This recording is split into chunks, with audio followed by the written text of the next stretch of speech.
For my 35th birthday, Grandpa Elijah gave me a check for $120,000. I barely had time to read the zeros before my brother locked the heavy double doors of the dining room.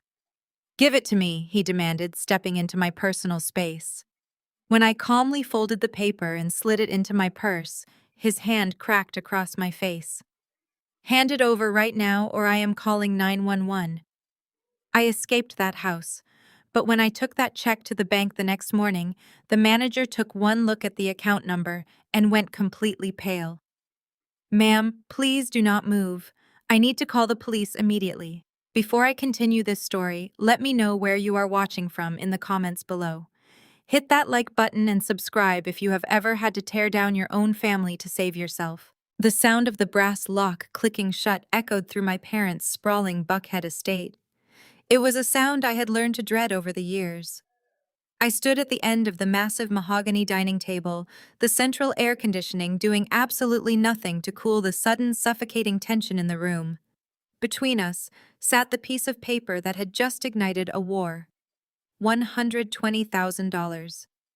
Grandpa Elijah had handed it to me just an hour earlier, pressing it into my palm with a look of intense urgency before his private transport took him back to his assisted living facility. Traven moved away from the doors, his tailored Tom Ford suit pulling tight across his broad shoulders. He was 38, the undisputed golden child of the family, the hotshot wealth management executive who was supposed to be the shining beacon of black excellence for all of Atlanta to see. But the man stalking toward me right now did not look excellent. He looked dangerous and deeply desperate. "Give it to me," Zuri Trayvon said, extending a hand that was shaking slightly. "You know that money is for my firm. I need that liquidity by Monday morning, or the investors are going to start asking very uncomfortable questions." I looked at his outstretched hand, then down at my purse, where I had just tucked the check. Grandpa Elijah had made it out to me, not to Trayvon, not to his flashy investment firm, to me. "That is not what Grandpa said," I replied, keeping my voice low and even utilizing the exact tone I used during hostile financial audits. "He gave this to me for my birthday. If your firm needs liquidity so badly, maybe you should sell one of your sports cars." I did not even see his arm swing. The crack of his palm against my cheek sounded like a gunshot in the silent dining room. The force of the blow snapped my head to the side, my right ear ringing instantly. The sharp metallic taste of blood flooded my mouth where my teeth had caught my inner lip. For a second, the room stood completely still. I did not cry. I did not scream. I just slowly turned my head back to look at my brother. The physical sting was sharp, but the emotional blow dragged me violently back 13 years. I was 22 again, standing in a dealership, letting my parents guilt me into co-signing the loan for Trayvon's very first Porsche. He needed to look the part of a successful broker, they had said. He would make the payments on time they had promised. 6 months later, the car was repossessed, and my credit was completely destroyed for an entire decade. I had spent my 20s paying cash for everything, living in a cramped apartment, working twice as hard just to rent a vehicle all so Trayvon could maintain his grand illusion of wealth. "Oh, please do not be so ghetto about this, Zuri," the voice came from the head of the table. Madison, my 33-year-old sister-in-law, took a slow, deliberate sip of her mimosa. Her blonde hair was perfectly blown out, her diamond tennis bracelet gleaming under the crystal chandelier.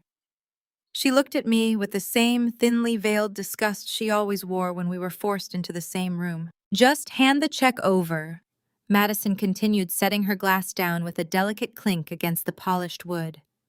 "Trey is building a legacy here. He is operating at a level you simply do not understand. You just crunch numbers in a cubicle all day. What do you even need that kind of money for? You certainly do not spend it on your wardrobe." I wiped a drop of blood from the corner of my mouth, my eyes locking onto Madison. She had married into this family for the prestige and the money, blissfully ignoring the fact that her country club lifestyle was currently being funded by smoke and mirrors.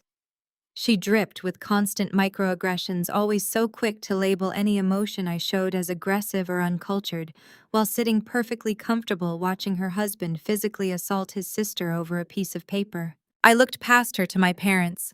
Desmond and Valerie were sitting frozen in their high-backed dining chairs. They were the king and queen of this hollow empire, deeply obsessed with their social standing among the elite circles of Atlanta. They hosted charity balls, attended the right megachurches, and sat on the right philanthropic boards. "Mom," I said, my voice dangerously quiet, "are you going to say anything about what your son just did?" Valerie smoothed the front of her expensive silk dress, actively avoiding my gaze. She looked at Trayvon, then back to me, her jaw setting into a familiar, stubborn line of denial. "Well, Zuri, you really should not have provoked him. You know how much stress your brother is under right now with the new fiscal quarter starting. You are being entirely selfish. That money could secure his firm's future, and you are playing games with it." I stared at the woman who gave birth to me, feeling the last remaining thread of my familial loyalty snap in two. She was actually blaming me for the blood on my face. She was protecting him just like she always did. Just like when Desmond forced me to drop my acceptance to my dream university because Trayvon had blown through his fraternity dues and needed my tuition money to cover the rent for his luxury off-campus apartment. They had always treated me like a spare part, a resource to be cannibalized whenever the golden child needed a boost. "Give me the bag," Zuri Trayvon demanded, taking another heavy step forward, his chest heaving. "Hand it over right now, or I am calling 911 and telling them you stole it from Grandpa's room. Who do you think they are going to believe, the successful wealth manager or the bitter single auditor?" I looked at the heavy brass lock on the dining room doors. Trayvon was standing squarely between me and the main exit. He was bigger, stronger, and completely unhinged by financial panic. I knew I was not going to win a physical fight over my purse, and I absolutely could not let him get his hands on that check. As a senior forensic auditor, my mind processed variables in fractions of a second. I needed an exit he was not guarding. My eyes darted to the side table next to the wall. Sitting perfectly centered on a lace doily was a massive, heavy crystal vase, a wedding anniversary gift to my parents that weighed at least 15 pounds. I did not say a single word. I simply stepped to the side, picked up the crystal vase by its thick neck, and walked directly toward the locked glass French doors leading out to the back patio. "Zuri, put that down." Desmond finally spoke, half rising from his chair in sudden alarm. I swung the vase with every ounce of strength I possessed. The heavy crystal shattered the reinforced glass of the French doors with a deafening crash. Shards of glass exploded outward onto the patio tiles, raining down like sharp ice. Madison screamed, covering her head with her hands. Trayvon jumped back, throwing his arms up to shield his face from the flying debris. "You are all completely out of your minds," I said, my voice carrying clearly over the sound of falling glass. I stepped through the shattered frame, my heels crunching loudly on the broken pieces. The thick, humid Atlanta night air hit me instantly, wrapping around me as I walked swiftly away from the house. I did not look back when Trayvon shouted my name from the patio. I did not stop when Valerie yelled about the cost of the custom doors. I got into my car, locked the doors, and drove away from the Buckhead estate with my jaw throbbing and my mind racing. I did not sleep that night. I sat at my kitchen table in my own quiet apartment, the check sitting perfectly flat in front of me. $120,000. There was something very deliberate about this specific number, about the way Grandpa Elijah had handed it to me. It was not a random gift. It felt like a code.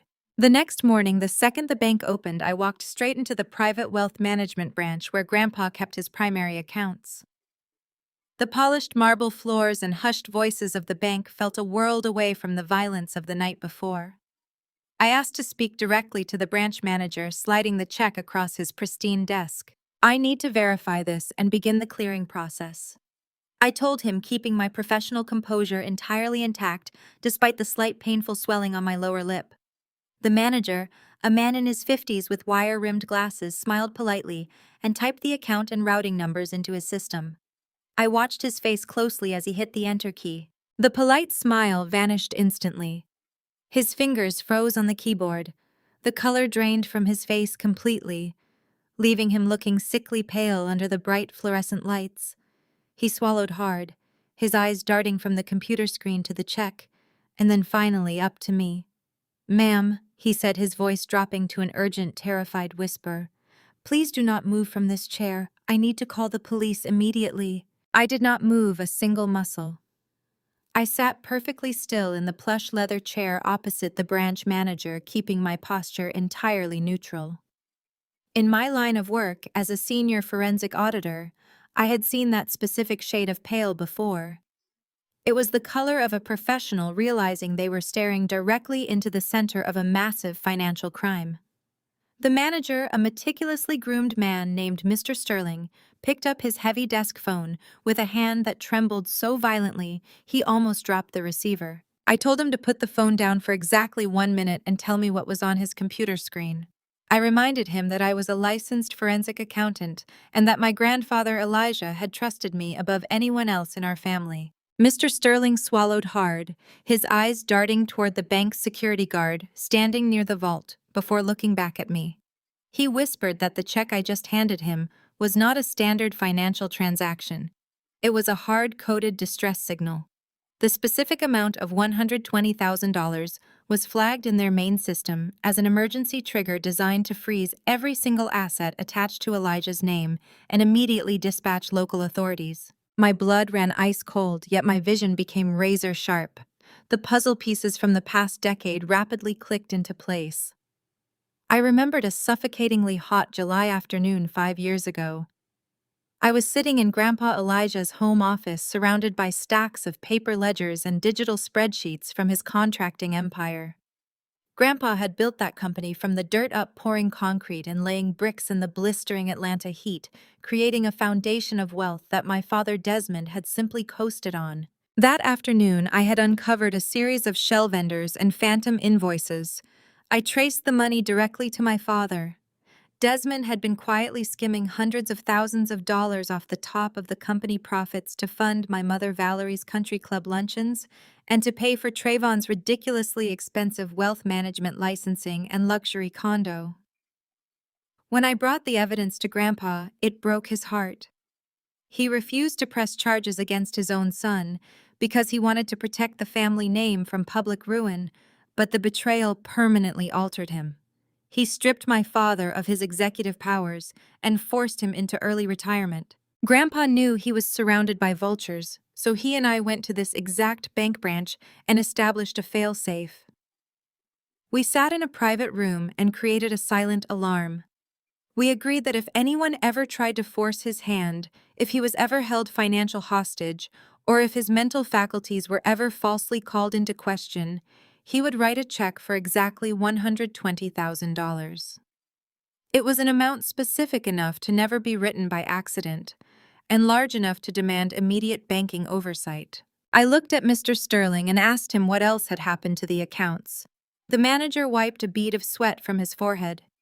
He explained that 2 weeks ago, Trayvon had marched into this very branch with a thick leather binder full of legal documents. Trayvon had presented a newly minted power of attorney, accompanied by a stack of highly questionable medical records, claiming that Grandpa Elijah was suffering from severe rapid-onset dementia and was no longer fit to manage his own estate. Because Trayvon was a prominent executive with a polished reputation in the Buckhead financial district, and because he brought my parents along to corroborate the tragic story of Grandpa's declining mental health, the previous branch manager had approved the paperwork. Mr. Sterling looked at his screen with profound dread and told me that over the last 14 days, Trayvon had initiated a relentless series of wire transfers. He had liquidated investment portfolios, emptied high-yield savings accounts, and drained exactly $4 million from my grandfather's legacy. The sheer scale of the theft hit me like a physical blow to the chest. $4 million. Trayvon had practically bled the man dry. Everything made absolute terrifying sense now. The tailored Tom Ford suits, Madison's sudden influx of designer handbags, the lavish parties they threw to impress the Atlanta elite. Trayvon's entire life was a hollow, desperate facade built entirely on stolen money. And then I realized why Trayvon had slapped me. He had not hit me just out of anger or petty sibling rivalry. He had hit me out of pure, unadulterated panic.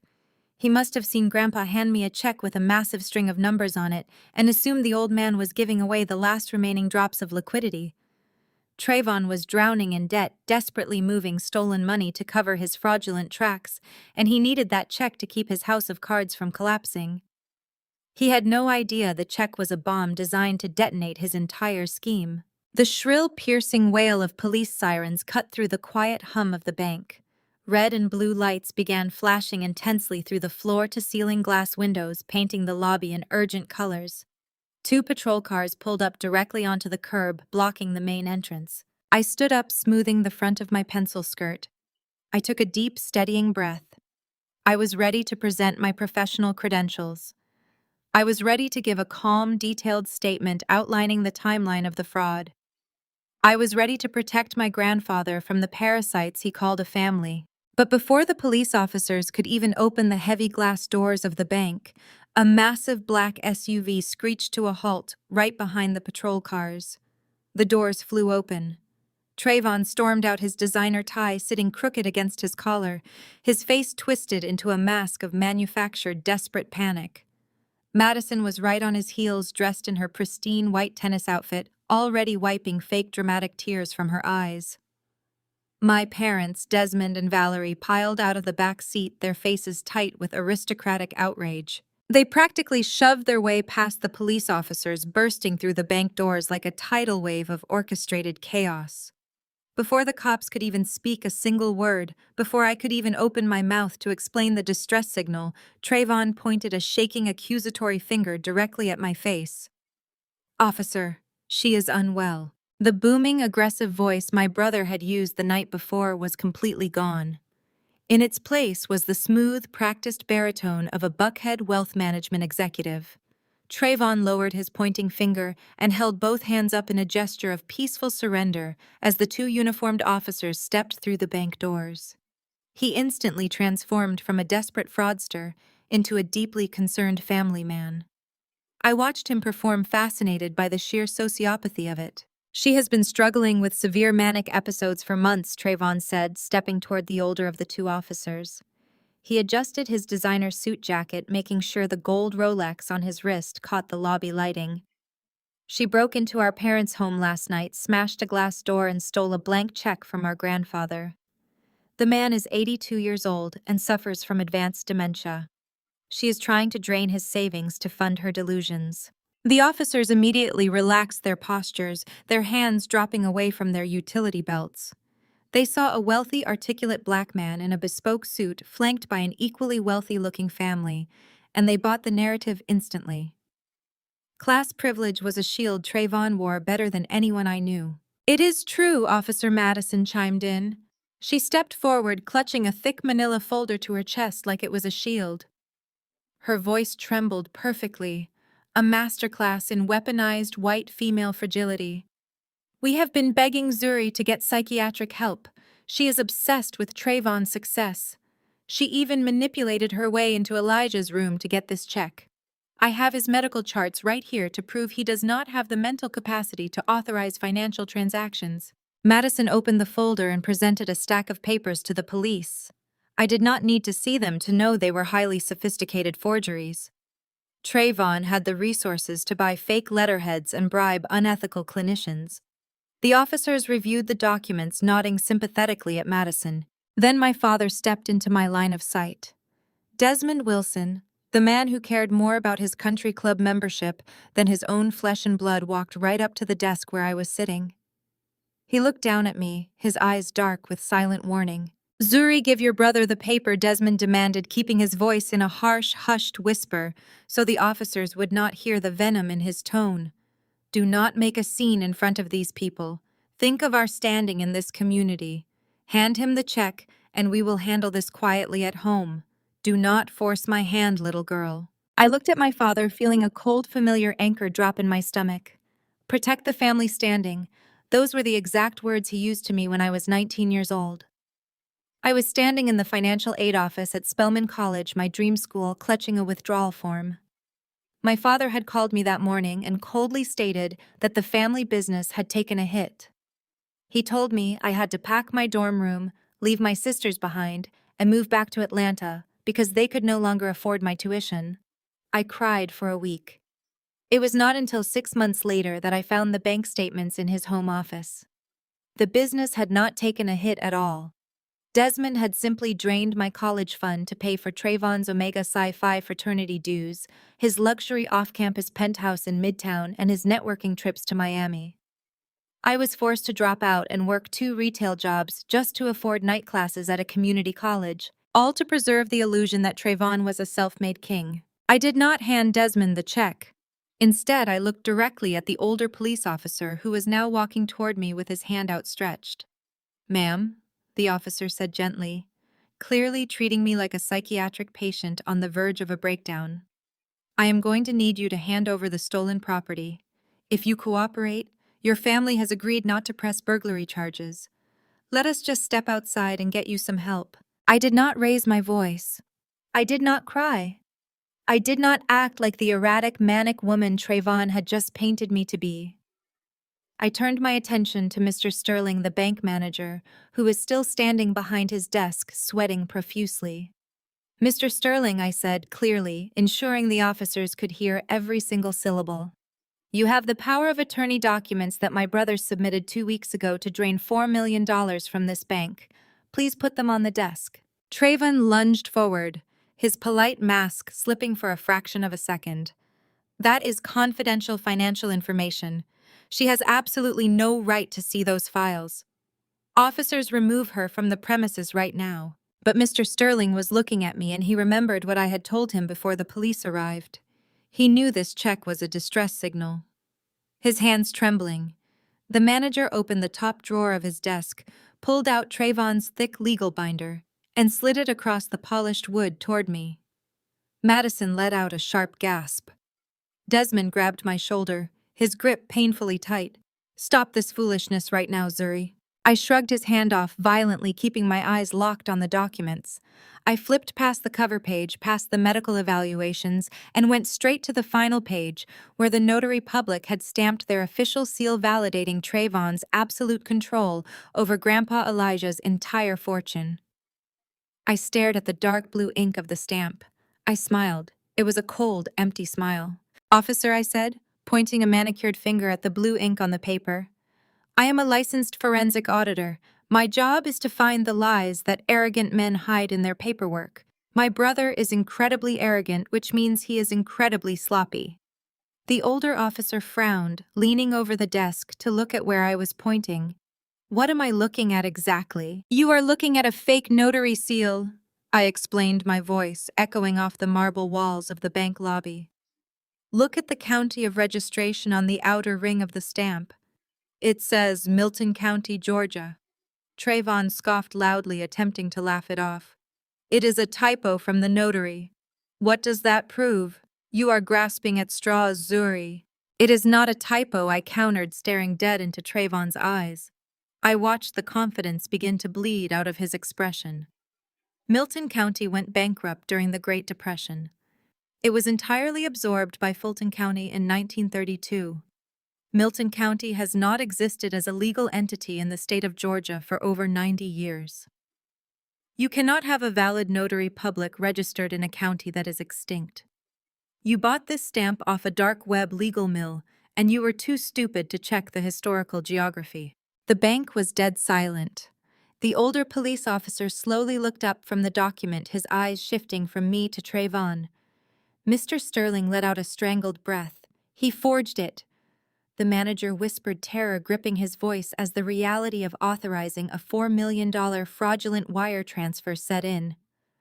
"The power of attorney is completely void." The officers immediately stepped back from Trayvon, their hands dropping instinctively back down to their utility belts. The dynamic in the room flipped on its axis in a matter of seconds. The wealthy, concerned executive was suddenly a prime suspect in a massive federal wire fraud case. "We are not making any arrests today regarding this check," the older officer announced, his tone now strictly business. "This has just escalated from a domestic dispute into a multi-million-dollar bank fraud investigation. We need a financial crimes detective down here immediately. Ma'am, keep that check. You are free to go." Valerie let out a quiet, horrified sob, covering her mouth with her hand. Desmond looked like he had been struck by lightning. Madison practically shrank behind her husband, her pristine white tennis outfit suddenly looking entirely out of place in the middle of a crime scene. I picked up my purse, making sure the check was safely tucked inside the zippered pocket. I walked past the desk, my heels clicking sharply against the marble floor. I did not look at my parents. I did not look at Madison. As I passed Trayvon, he stepped slightly into my path. The police were busy talking to the bank manager, pulling out their radios to call for backup. Trayvon leaned down, his face mere inches from mine. I could smell the expensive cologne and the sour, acrid scent of his nervous sweat. "You think you won?" he whispered, his voice dropping into a vicious, guttural hiss that only I could hear. "You are nothing but a glorified calculator. Enjoy your weekend, Zuri, because I promise you, I am going to destroy your career by Friday." Trayvon had whispered that he would destroy my career by Friday, but he was always an overachiever when it came to ruining my life. It was only Wednesday afternoon when I pushed through the revolving glass doors of my downtown accounting firm, my mind still reeling from the confrontation at the bank. I was ready to dive into my workload, ready to use my office as a fortress against the chaos my family was creating. But the moment I tapped my keycard against the security turnstile, the scanner glowed a harsh, unforgiving red. Access denied. I tried it again, assuming it was a glitch, but the security guard at the front desk completely avoided my eyes. He quietly directed me toward the executive elevators.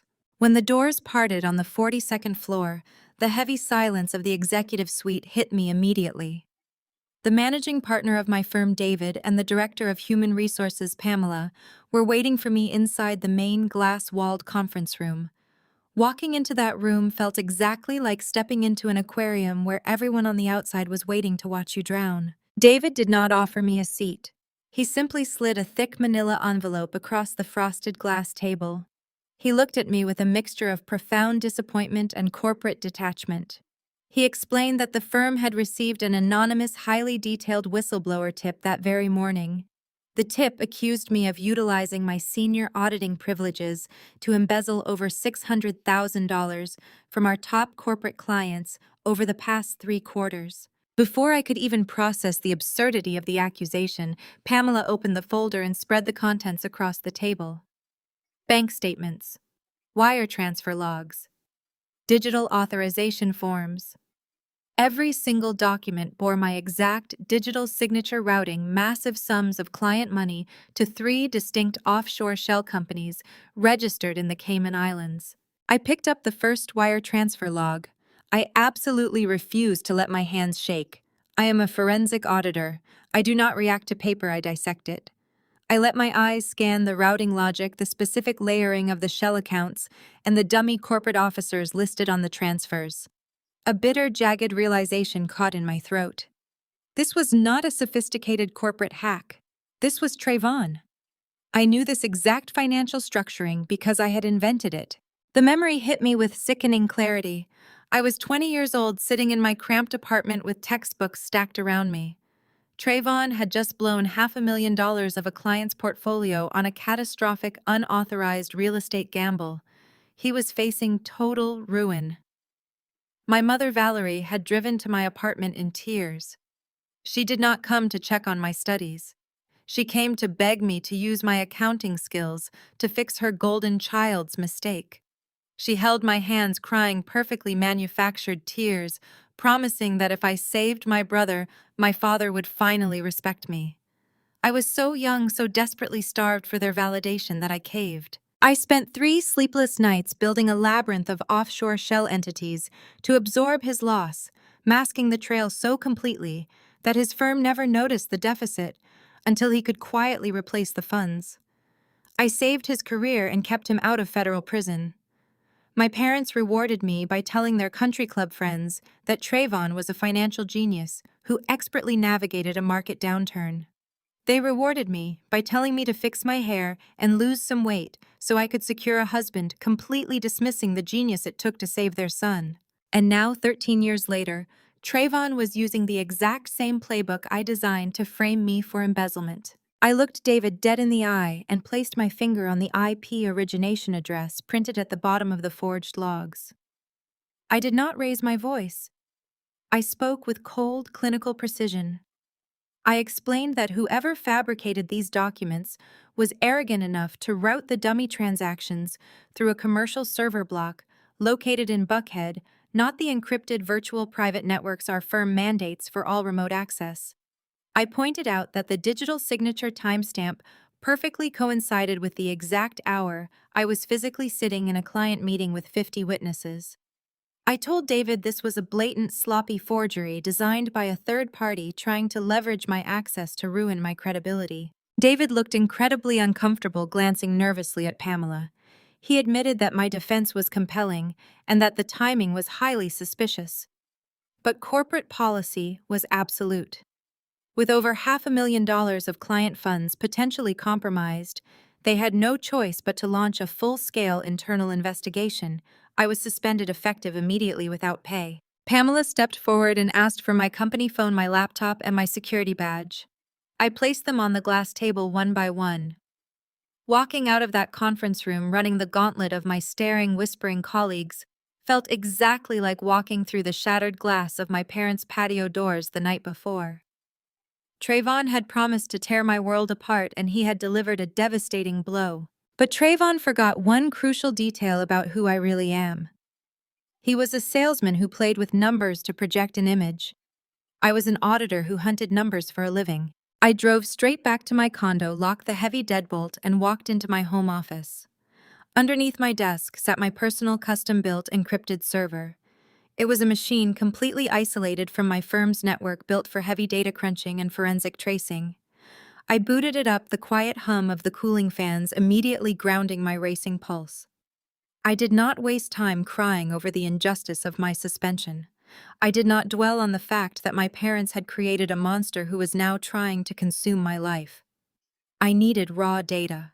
I started running a deep, aggressive trace on the specific offshore routing numbers I had memorized from the documents in David's office. It took me less than 2 hours to peel back the poorly constructed firewalls Trayvon had paid some dark web amateur to set up. He was incredibly lazy. He had generated the fake embezzlement documents using his own wealth management firm's internal servers. His digital fingerprints were smeared all over the metadata. I had the absolute proof I needed to clear my name and send him to federal prison for corporate sabotage. But I was not going to stop there. If he was using offshore entities to frame me, he was absolutely using them to hide the $4 million he had drained from Grandpa Elijah. I pushed further into the back doors of his network, following the digital breadcrumbs linking his firm to those Cayman shell accounts. I bypassed a final security protocol and accessed a hidden directory buried deep in his personal drive. I expected to find a master account registered to Trayvon, securing his stolen fortune. Instead, I found a master ledger detailing the exact flow of the $4 million. My breath caught in my throat as I read the name on the primary holding account. The millions stolen from my grandfather were not sitting in Trayvon's name at all. Every single cent was hidden under Madison's maiden name. Madison, the entitled, sneering woman who treated my family like an embarrassing charity project, was holding the entire stolen fortune. And according to the pending transfer log, blinking rapidly on my screen, she was not just holding it. She was preparing to move it all. The ledger showed a one-way flight booked to the Cayman Islands for Sunday morning. Madison was planning to drain the accounts, leave my brother holding the bag for elder abuse, and disappear completely. The glowing blue text on my encrypted monitor illuminated the dark walls of my home office. I stared at the name registered to the primary offshore holding account. Madison Sinclair. It was Madison's maiden name. The $4 million stolen from my grandfather was not sitting in a trust controlled by my brother. It was locked inside a corporate shell entity completely owned and operated by his pristine country club-obsessed wife. And right beneath the account registration details, a scheduled travel itinerary blinked rapidly. A first-class one-way ticket on Delta Airlines from Atlanta to Grand Cayman, departing this Sunday at 6 in the morning. Before my mind could fully process the sheer magnitude of Madison's betrayal, my personal cell phone vibrated violently against the wood of my desk. The caller ID flashed a name that instantly spiked my blood pressure. Valerie, my mother. I took a slow, measured breath, letting the cool, analytical side of my brain take the wheel. I tapped the speakerphone button, keeping my eyes locked on the digital ledger in front of me. Before I could even offer a greeting, Valerie's voice pierced the quiet room, practically vibrating with aristocratic rage. "Desmond just got off the phone with David at your firm," she snapped, not bothering to ask how I was doing, not bothering to inquire if the horrific accusations against me were true. "We are completely mortified, Zuri. We are physically sick to our stomachs.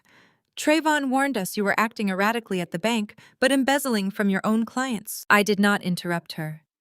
"In forensic accounting, you let the suspect keep talking until they accidentally hand you the missing piece of the puzzle. You are a stain on this family name."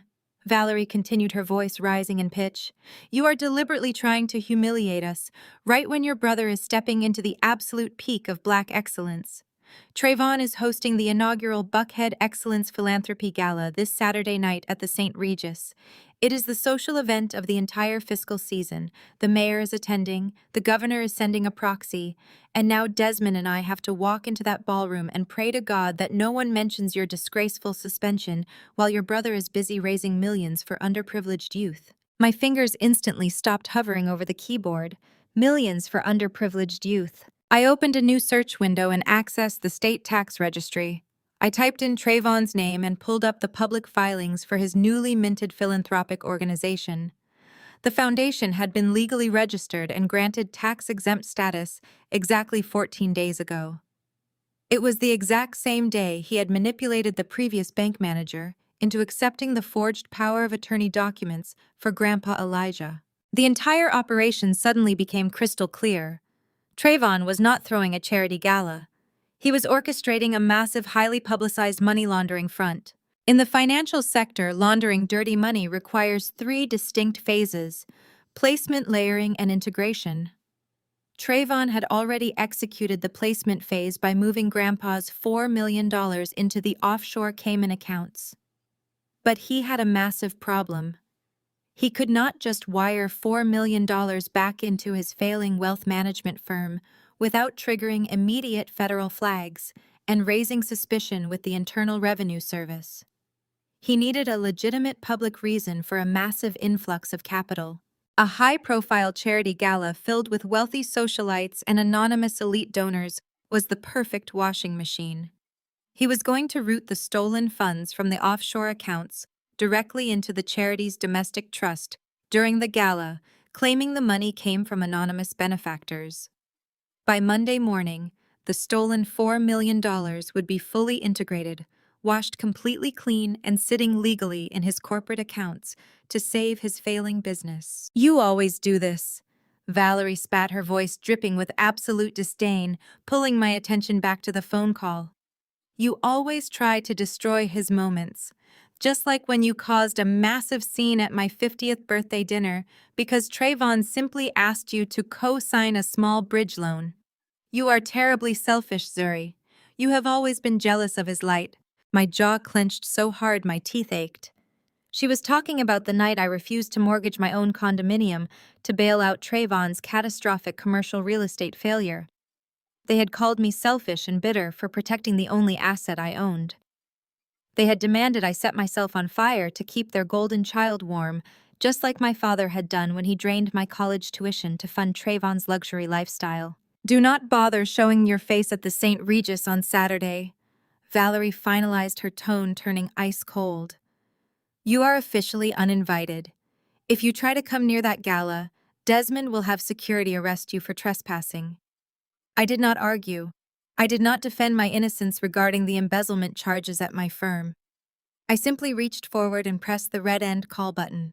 I did not need an invitation to the gala because I was already planning to burn it to the ground. I returned my full focus to the encrypted offshore ledger, pulling up the specific command scripts attached to Madison's holding account. Trayvon was arrogant, but Madison was a completely different breed of predator. Trayvon had placed the offshore LLC in Madison's maiden name, assuming marital privilege, and her pristine socialite record would act as a perfect shield against any federal subpoenas. He thought she was just a compliant, pretty proxy. He was a fool. I ran a deep diagnostic trace on the scheduled wire transfers attached to the gala. Trayvon had set up the routing logic so that at exactly midnight on Saturday, during the peak of the fundraising announcements, the $4 million would flow from the Sinclair offshore account directly into the new charity foundation. But Madison had hired her own ghost coder. I found a hidden, heavily encrypted override script buried inside the primary smart contract. Madison had quietly altered the destination routing numbers. At exactly midnight on Saturday, when Trayvon stood on that stage at the St. Regis, holding a giant novelty check and smiling for the press, the funds would not transfer to his charity. The override script was designed to intercept the entire $4 million the second Trayvon initiated the transfer. It would bounce the funds through 3 different international cryptocurrency exchanges, scrambling the digital trail completely before landing permanently in a private locked account in Grand Cayman. An account that only Madison Sinclair could access. I looked back at the flight manifest blinking on my screen. A one-way ticket for Sunday morning. The sheer brilliance of her sociopathy was staggering. Madison was planning to steal the money directly from Trayvon while he was standing on a stage bragging about it. She was going to let him initiate the fraudulent transfer, take all the legal exposure for elder abuse and wire fraud, and then leave him holding the bag for a $4 million federal crime while she vanished into the Caribbean forever. She had stood in the bank lobby just hours ago crying fake tears and playing the terrified supportive wife, knowing full well she was going to annihilate his entire existence in less than 72 hours. I leaned back in my leather chair staring at the lines of code that held the fate of my entire family. I could call the police right now. I could hand over the digital ledger, expose the fake embezzlement charges at my firm, and watch the authorities raid Trayvon's house. But if I called the cops now, Madison would simply cancel her flight, delete the override script, and claim she had absolutely no idea what her husband was doing. Trayvon would hire expensive defense attorneys and drag the legal battle out for years, while Grandpa Elijah suffered in the fallout. No. I wanted them to trigger the trap themselves. I wanted them to feel the exact same sheer suffocating panic they had subjected me to for my entire adult life. Trayvon had whispered in my ear that he was going to destroy my career by Friday. I looked at the digital clock glowing in the corner of my monitor. It was Wednesday night. He had no idea what was coming. I was going to let him put on his tailored suit. I was going to let Madison pack her designer luggage. I was going to let them stand in front of the mayor, the governor, and every elite socialite in Atlanta. I opened a new terminal window on my server and began writing my own override script. I was going to crash the Buckhead Excellence Philanthropy Gala, hijack the main presentation screen, and route my grandfather's money right back where it belonged. My override script was locked, loaded, and silently humming on my encrypted server, counting down the seconds until Trayvon's extravagant philanthropy gala on Saturday night. But digital warfare was only half the battle. In a federal courtroom, digital evidence could be contested, manipulated, or blamed on anonymous hackers. I needed irrefutable physical proof. I needed the genesis point of the fraud. I needed the original unlaundered account numbers Trayvon had utilized to initially siphon the money before he began bouncing the funds through Madison's offshore shells. There was only one person on Earth who had tracked those initial domestic transactions. Thursday morning, I drove to the Whispering Pines Assisted Living Center. Calling it an assisted living facility was a profound understatement. It was a gated fortress of imported marble manicured gardens and keycard-restricted elevators costing $15,000 a month. It was meticulously designed to keep wealthy Atlanta elders comfortable, heavily medicated, and completely isolated from the outside world. Trayvon had moved Grandpa Elijah here 3 weeks ago, deliberately bypassing my input. My brother had explicitly instructed the administrative staff that absolutely no family members were allowed access without his written, notarized permission. To enforce this, he had hired 2 private security contractors to guard the 3rd-floor east wing around the clock. Getting inside required exploiting the facility's predictable daily routine. I parked my car 2 blocks away and walked to the service entrance right as the commercial laundry trucks arrived for their mid-morning pickup. A crisp $100 bill and a confident, silent nod got me past the delivery bay doors alongside a distracted linen vendor. I bypassed the heavily monitored front desk, entirely navigating the sterile back hallways until I reached the service elevator. My heart hammered violently against my ribs, but my breathing remained perfectly controlled. I stepped off onto the third floor and slipped down the heavily carpeted hallway. I pressed my back completely flat against the textured wallpaper as one of Trayvon's heavy-set security guards paced past the intersection, his heavy footsteps muffled by the flooring. The absolute second he turned the corner toward the nurse's station, I glided directly to room 312. I gripped the brass handle and turned it slowly. It was unlocked.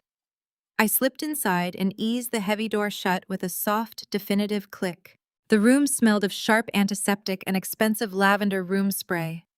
Grandpa Elijah sat in a high-backed orthopedic armchair, staring entirely blankly out the large window at the central courtyard. His hands, the same calloused, heavy hands that had poured concrete and built a contracting empire from absolute scratch, rested limply on his lap. He did not react to the sound of the door closing. My chest tightened painfully. For one terrifying, breathless second, I thought Trayvon's fake medical reports were actually true. I thought the dementia had truly taken him. I stepped forward, keeping my voice incredibly low so the sound would not carry into the hallway. I told him the transmission on the '68 Mustang was slipping out of third gear. Grandpa did not blink. He kept staring blankly at the reinforced glass. The silence in the room stretched out heavy and suffocating, but then a slow, remarkably sharp smile spread across his weathered face. He did not turn his head, but his voice was gravelly and perfectly clear. He replied that I needed to check the vacuum modulator line before I went through the trouble of dropping the entire transmission pan. It was our code. Growing up, my parents had actively groomed Trayvon for high society. While Desmond and Valerie were busy dressing my brother in crisp white polos and driving him to outrageously expensive country club tennis lessons, I was hiding in the garage completely covered in motor oil and grease. Grandpa and I had spent hundreds of hours rebuilding classic muscle cars together. We learned to communicate in engine diagnostics and mechanical logic. It was a language my image-obsessed parents and brother found entirely beneath them, completely ghetto and uncultured. If Grandpa was actively talking about vacuum lines, his mind was sharper than a surgical scalpel. Grandpa turned his chair slowly to face me, his eyes burning with a fierce, lucid intensity that instantly erased the frail old man persona. He dropped the blank, vacant stare completely. I rushed forward and sat on the edge of his immaculate bed. I did not waste time with pleasantries. I leaned in and whispered that Trayvon had drained the $4 million, funneled it into offshore accounts under Madison's maiden name, and was actively framing me for corporate embezzlement at my accounting firm to keep me distracted. Grandpa nodded slowly, his expression darkening with a grim, calculating satisfaction. He told me he knew exactly what Trayvon was planning the very moment my brother started bringing those shady, smooth-talking lawyers around his house. Grandpa explained that he had entirely faked the rapid onset dementia. He had deliberately slurred his words during medical evaluations, purposely pretended to forget Madison's name at dinner parties, and acted completely bewildered during the notary visit. He knew Trayvon was financially desperate and incredibly sloppy.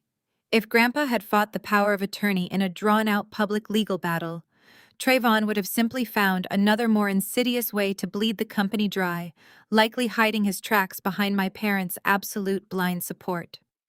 Desmond and Valerie would have testified against Grandpa in court to protect Trayvon's reputation. Grandpa needed Trayvon to feel completely in control. He needed my brother to feel so confident, so untouchable, and so arrogant that he would expose his entire fraudulent network and commit the crimes out in the open. Grandpa played the helpless, deteriorating old man to give Trayvon exactly enough rope to hang himself. Grandpa leaned forward, his joints popping slightly as he reached toward his bedside table. He picked up a thick, leather-bound King James Bible. He looked at me with a brilliant, cunning spark in his eye. He told me that Trayvon had aggressively searched his home office, seizing all the digital hard drives, banking fobs, and heavy paper ledgers. But Trayvon was a modern wealth manager who only understood digital clouds and electronic signatures. Trayvon never understood that absolute power was kept quietly hidden in plain sight. Grandpa flipped the heavy Bible open. The center pages spanning the Old Testament had been meticulously perfectly hollowed out with a razor blade. Nestled securely inside the square cutout was a small black leather-bound pocket ledger. He pulled it out and pressed it firmly into my hands. The cover was worn smooth from decades of use. He whispered that this specific ledger contained every single original routing number, every hidden domestic transit account, and every dirty financial footprint Trayvon had made over the past 5 years, before he started using the Cayman Island shell companies. It was the master key. It contained the exact transaction codes Trayvon used to initiate the theft. With my digital override script ready to crash the gala, and this physical evidence resting in my hands, I had the power to not only freeze the funds on Saturday night, but to ensure Trayvon Madison and anyone else who signed those fake documents faced federal racketeering indictments by Monday morning. I hugged him tightly, feeling the solid, unyielding strength of the man who had always been my true father figure. I promised him I would end this nightmare and bring his legacy back. I tucked the black ledger securely into the inner zippered pocket of my blazer, ensuring it was completely invisible from the outside. I gave him one last determined look before stepping away from the bed. I walked to the door, pressing my ear against the wood to listen for footsteps. The hallway sounded completely clear. I eased the brass handle open, slipped out of the room, and pulled the door shut behind me with a soft click, turning around to make my quiet, rapid exit down the carpeted hallway toward the service elevator. I did not even make it 2 steps. Standing perfectly still at the very end of the corridor, completely blocking the only pathway to the service exit, were both of Trayvon's private security contractors. They were massive, broad-shouldered men in dark, tailored suits, their earpieces catching the harsh, fluorescent light of the hallway. The taller one slowly unclipped the heavy black radio from his leather belt, his eyes locked dead onto my face, his expression entirely devoid of mercy. I did not flinch. The taller security guard brought the radio to his mouth, his thumb resting heavily on the transmission button. He ordered me to step away from the door and place my hands where he could see them. He stated that Mr. Wilson had strictly forbidden any unauthorized access to this wing, and I was currently trespassing on a private medical floor. I did not take a single step back. I did not raise my hands. I reached into my blazer pocket, pulled out my wallet, and smoothly flipped open my state forensic accounting license, holding it directly in front of his face. I kept my voice perfectly flat, devoid of any panic or intimidation. I told him to look very closely at the seal on that card. I explained that I was a licensed federal auditor and his employer, Trayvon Wilson, was currently the primary suspect in a $4 million federal wire fraud investigation. I informed him that exactly 24 hours ago, I had personally triggered a catastrophic asset freeze at Trayvon's primary financial institution. I watched the guard's eyes dart from my license down to my face as my words began to sink in. I took one step closer, invading his personal space. I kept my tone conversational, dropping a heavy dose of legal reality onto his shoulders. I asked him if his private security firm provided blanket legal immunity for contractors who actively participated in elder abuse and the obstruction of a federal financial crimes investigation. I told him that Trayvon's bank accounts were locked, which meant the check Trayvon used to pay the security firm was going to bounce by the end of the business day. I asked him if he was truly willing to catch a federal racketeering indictment, face mandatory minimum sentencing, and lose his security clearance forever, all to protect a man who could not even afford to sign his paycheck. The heavy silence in the hallway was deafening. The taller guard slowly lowered his radio. He looked at his partner. Neither man made a move to stop me. In the corporate world, hired muscle only protects the client as long as the money flows. The moment federal prison is mentioned, loyalty evaporates entirely. I did not wait for a verbal confirmation. I walked right between their broad shoulders, my blazer brushing against their tailored suits. I pushed through the heavy fire doors, descended the concrete stairwell, and marched straight out the service exit into the blistering, humid Atlanta afternoon. The heat hit me instantly, but I felt nothing but the solid, reassuring weight of Grandpa Elijah's black leather ledger pressing against my ribs. I had the ignition key to Trayvon's entire fraudulent empire. I just needed to make it back to my encrypted server. I crossed the meticulously manicured lawns of the Whispering Pines facility and entered the visitor parking lot. I pulled my car keys from my purse, my thumb hovering over the unlock button. The violent screech of expensive tires tore through the quiet parking lot. A midnight blue Bentley Bentayga came tearing around the corner, jumping the concrete curb and slamming on the brakes at a severe angle, completely boxing my sedan into its parking space. The heavy doors swung open. Trayvon stepped out of the driver's side, his tailored suit jacket unbuttoned, his face set into a mask of supreme, unbothered arrogance. Madison climbed out of the passenger side, her designer sunglasses pushing her blonde hair back, holding a pristine leather folder against her chest. Trayvon walked slowly toward me, his expensive Italian leather shoes crunching against the asphalt. He did not look panicked anymore. The frantic, sweating mess of a man who had threatened me at the bank was gone. He had recalibrated. He was back in his element, playing the role of the benevolent, untouchable king of Buckhead. He stopped 3 feet away from me, invading my personal space, just enough to establish a physical dominance. He reached inside his breast pocket and pulled out a single, perfectly crisp piece of paper. He held it up to the sunlight so I could see the watermark. It was a certified cashier's check, made out to me, for exactly $500,000. "You have always worked so hard for so little, Zuri," Trayvon said, his voice dripping with condescending pity. $500,000. That pays off your little condo. That clears your student loans. That lets you take a nice long vacation now that your accounting firm has suspended you. All you have to do is take this piece of paper, call the bank manager, tell him you had a massive misunderstanding regarding Grandpa's distress signal, and drop the fraud alert. You take the money, you walk away, and you stay quiet forever. I stared at the check. It was insulting. He had stolen $4 million from the man who built our family name, and he was offering me a fraction of a fraction to look the other way. I looked him dead in the eye and asked him why he thought I would ever accept dirty money to betray our grandfather. Trayvon laughed. It was a cold, cruel sound that echoed off the surrounding luxury vehicles. "Because you have absolutely no other choice," he sneered, stepping closer. "Look at your life, Zuri. You sit in a sterile cubicle crunching numbers for people who do not even know your name. You go home to an empty, quiet apartment. You are completely alone. You pride yourself on being independent, but it is just a defense mechanism because you know Mom and Dad will never choose you." Madison stepped up beside him, crossing her arms. She looked me up and down with absolute disgust. "You really thought causing a scene at the bank was going to change the family hierarchy?" she scoffed. "You are so pathetic." Trayvon tapped the check against his palm. "Mom and Dad are going to protect me, Zuri. They always do. You know why? Because I am the legacy. I am the one putting the Wilson name on the philanthropic map. I am the one attending the right galas and dining with the mayor. They need me to maintain their elite social standing.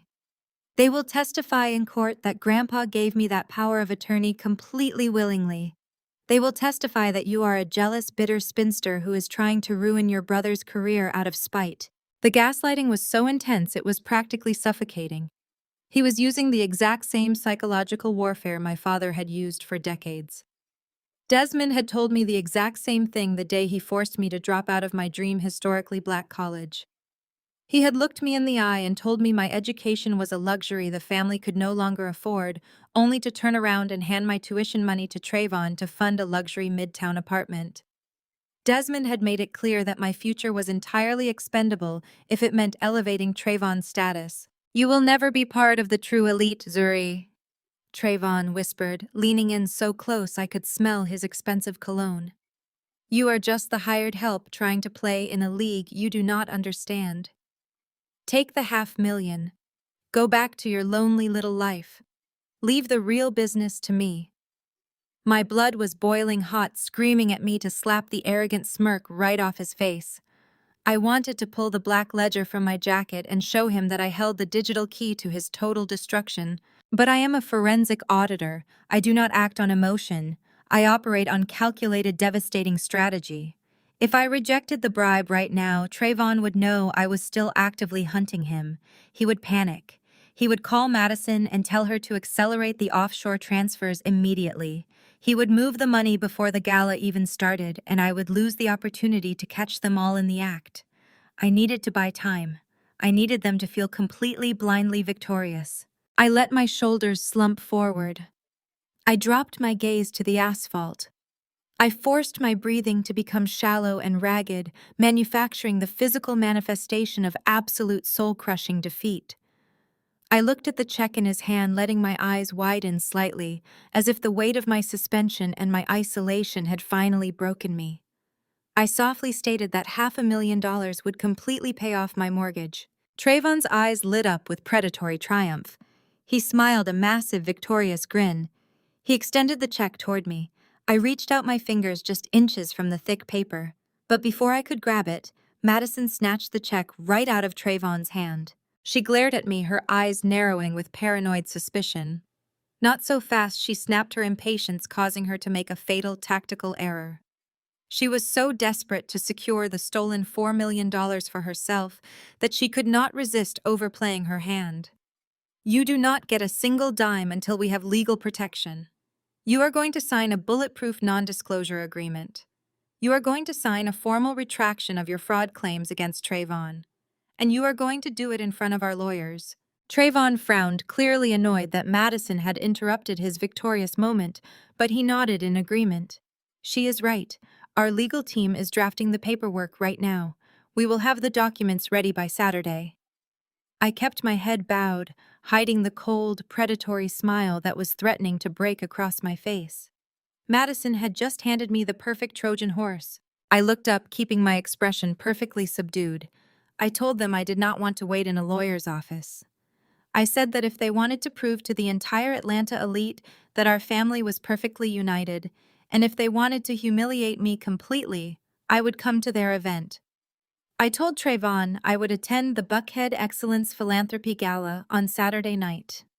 I would walk into his money laundering front, sign the non-disclosure agreement in his private suite, drop the bank alert, and take the cash. Trayvon stared at me, his ego inflating to astronomical proportions. The idea of me submitting to him at his own crowning event was too delicious for him to pass up. It was the ultimate display of dominance. He chuckled, adjusting his tie. Fine, he agreed, stepping back toward the Bentley. You come to the St. Regis on Saturday. Sign the papers, make peace, and take your little payout. But do me a favor, Zuri. He opened the car door and looked back at me with a sneer. Try to wear something that does not look incredibly cheap. You are going to be surrounded by real wealth. Trayvon and Madison climbed into the Bentley, the engine roaring to life as they sped out of the parking lot, completely convinced they had just bought my silence. I stood alone on the hot asphalt, listening to the roar of their engine fade into the city traffic. I reached into my blazer, my fingers tracing the outline of Grandpa Elijah's black ledger. I was definitely going to attend the gala. I was going to wear my absolute best dress. And right at the stroke of midnight, I was going to ruin their lives. The drive back to my condominium was a blur of adrenaline and hyper-focus. The moment the heavy deadbolt clicked shut behind me, the suffocating humidity of the Atlanta afternoon faded, replaced by the sterile, icy air conditioning of my home office. I shrugged off my blazer, carefully extracting Grandpa Elijah's black leather ledger from the inner zippered pocket. I placed it in the exact center of my glass desk. It looked deceptively simple, just a worn, pocket-sized notebook with frayed edges, but its weight felt gravitational. I sat down in front of my encrypted server array, booted up my analysis software, and opened the weathered cover. Grandpa's handwriting was meticulous, a series of sharp, jagged numerals and abbreviated transit codes written in faded blue ink. I spent the next 4 hours painstakingly cross-referencing every single handwritten entry with the digital metadata I had scraped from Trayvon's network earlier that week. As I translated the physical codes into digital queries, the sheer horrifying scope of my brother's criminality materialized on my monitors. Trayvon had not merely mismanaged his wealth management firm, he had orchestrated a systemic predatory bleed. The ledger detailed a cascading series of unauthorized withdrawals from the retirement accounts of his most vulnerable elderly clients. He had been quietly skimming their life savings to fund his own high-stakes, disastrous stock market gambles. When those gambles inevitably collapsed, creating a massive, glaring deficit that federal regulators would easily spot during an end-of-year audit, Trayvon had panicked. That was the exact moment he had turned his sights on Grandpa Elijah's contracting fortune. He needed $4 million to plug the holes in his own sinking ship before the Securities and Exchange Commission tore his firm apart.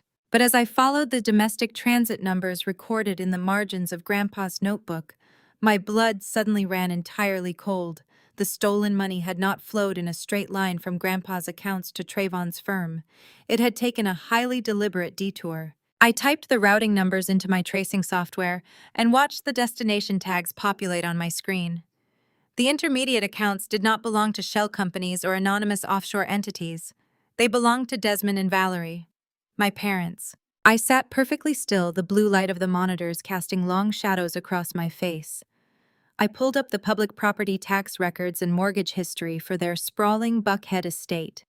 The puzzle pieces locked together with a sickening, devastating snap. My parents were not just blind enablers shielding their golden child out of misguided love. They were active complicit beneficiaries of his fraud. The record showed that for the past 3 years, Desmond and Valerie had been completely bankrupt. Their mortgage was catastrophically underwater. The expensive country club dues, the luxury cars, the lavish philanthropic dinners they hosted to project an image of untouchable wealth had completely drained them. They were weeks away from a humiliating, highly publicized foreclosure. And then miraculously, the massive mortgage was entirely paid off in a single lump sum.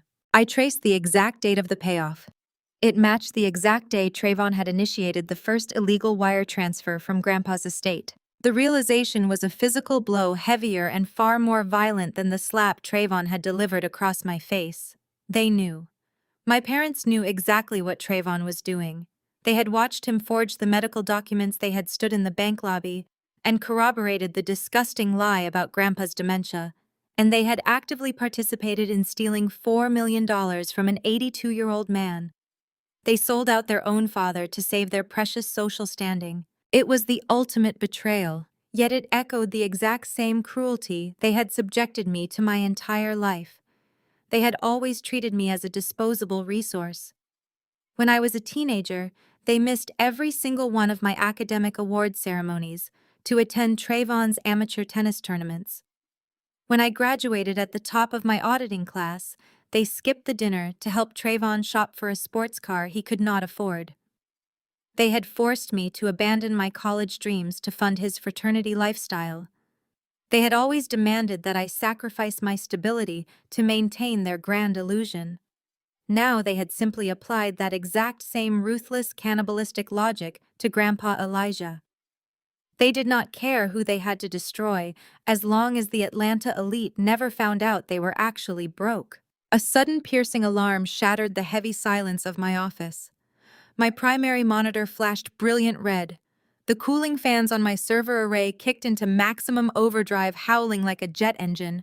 I snapped out of my emotional spiral, my hands instantly flying across the keyboard. Someone was actively attempting to breach my local network. I pulled up the command terminal. This was not a subtle probing reconnaissance scan. This was an aggressive, brute force cyber attack.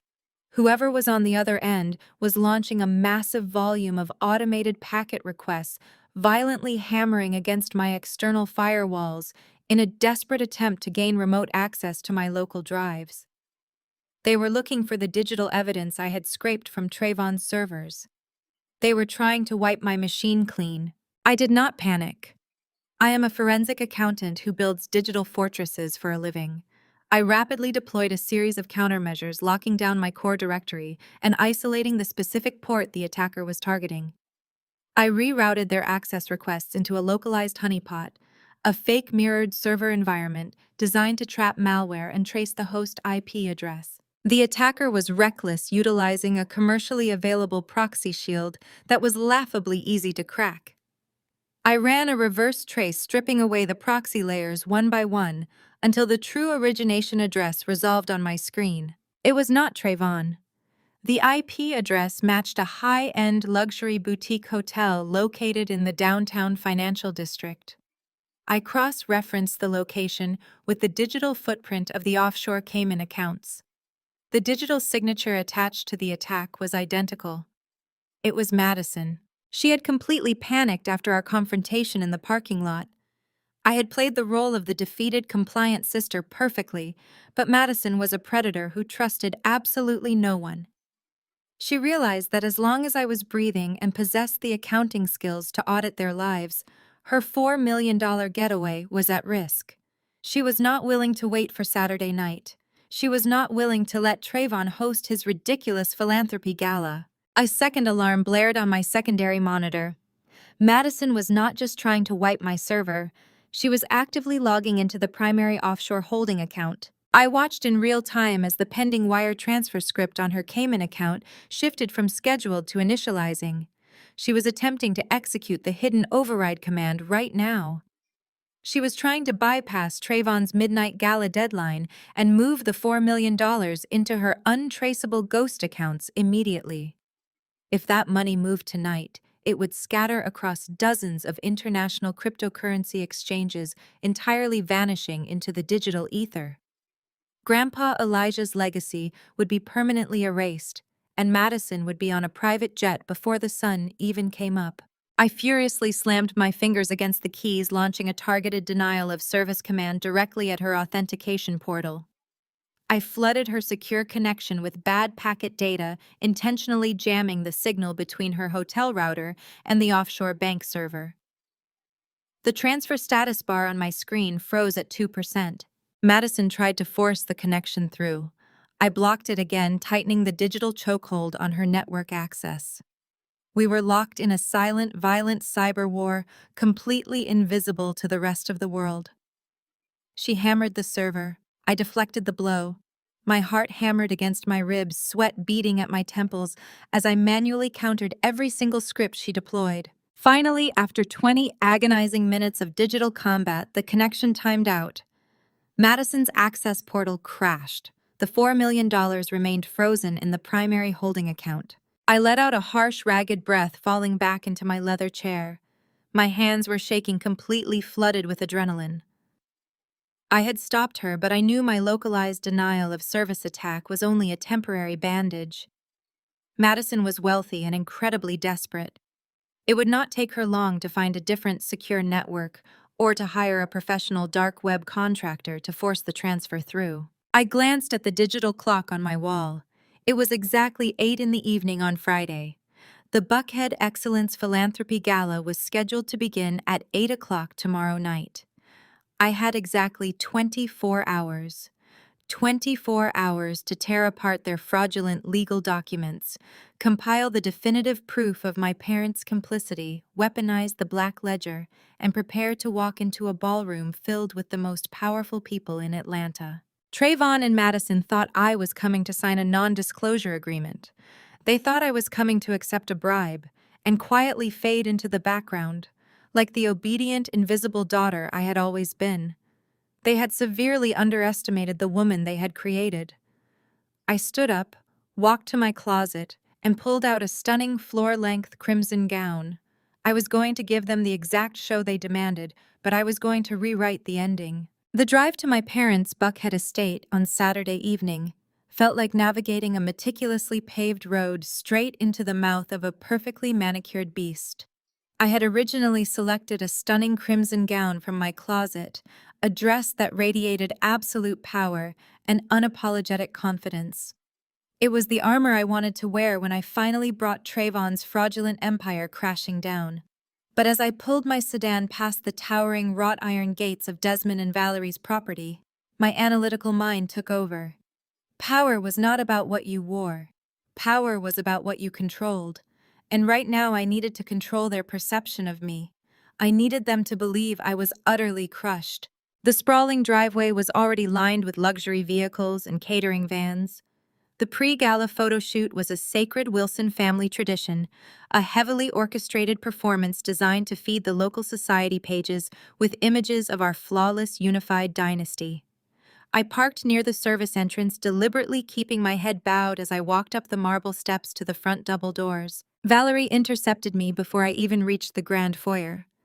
She was wearing an intricate, shimmering emerald gown that probably cost more than my first car. She took one look at my crimson dress, and her face contorted in immediate visceral horror. She grabbed my arm, her manicured nails digging painfully into my skin, and yanked me directly into the adjacent powder room, away from the roaming photographers. "You are absolutely not wearing that," Valerie hissed, her voice vibrating with suppressed rage. "Madison is wearing a custom silver couture piece from Paris. You are not going to stand in the background looking like a desperate, attention-starved stoplight. You are here to sign the non-disclosure agreement and show quiet family solidarity, Zuri. Not to upstage your brother's wife on the most important night of his career." She opened the heavy mahogany closet doors at the end of the hall and began violently shoving hangers aside. She pulled out a dull, taupe-colored chiffon dress. It was a leftover bridesmaid gown from a cousin's wedding 5 years ago, shapeless, utterly lifeless, and easily 2 sizes too big for me. "Put this on right now," Valerie commanded, throwing the heavy fabric directly at my chest. "I will not have you embarrassing Trayvon tonight. You are already a stain on this family with your suspension and your ridiculous accusations. Do not make it worse by trying to shine when it is not your turn." I held the ugly taupe fabric in my hands. The old Zuri, the desperate daughter who still craved her mother's basic affection, would have fought back. She would have argued, cried, and demanded to be treated like a human being. But the forensic auditor standing in this hallway knew better. Compliance was the ultimate camouflage. I looked at the floor, letting my shoulders slump inward, projecting the exact image of the broken, defeated scapegoat she desperately needed me to be. I nodded silently, stepping into the powder room to change. The dress hung off my frame like a potato sack, the dull color completely washing out my complexion. When I stepped back out into the hallway, Valerie looked me up and down with an expression of profound, chilling satisfaction.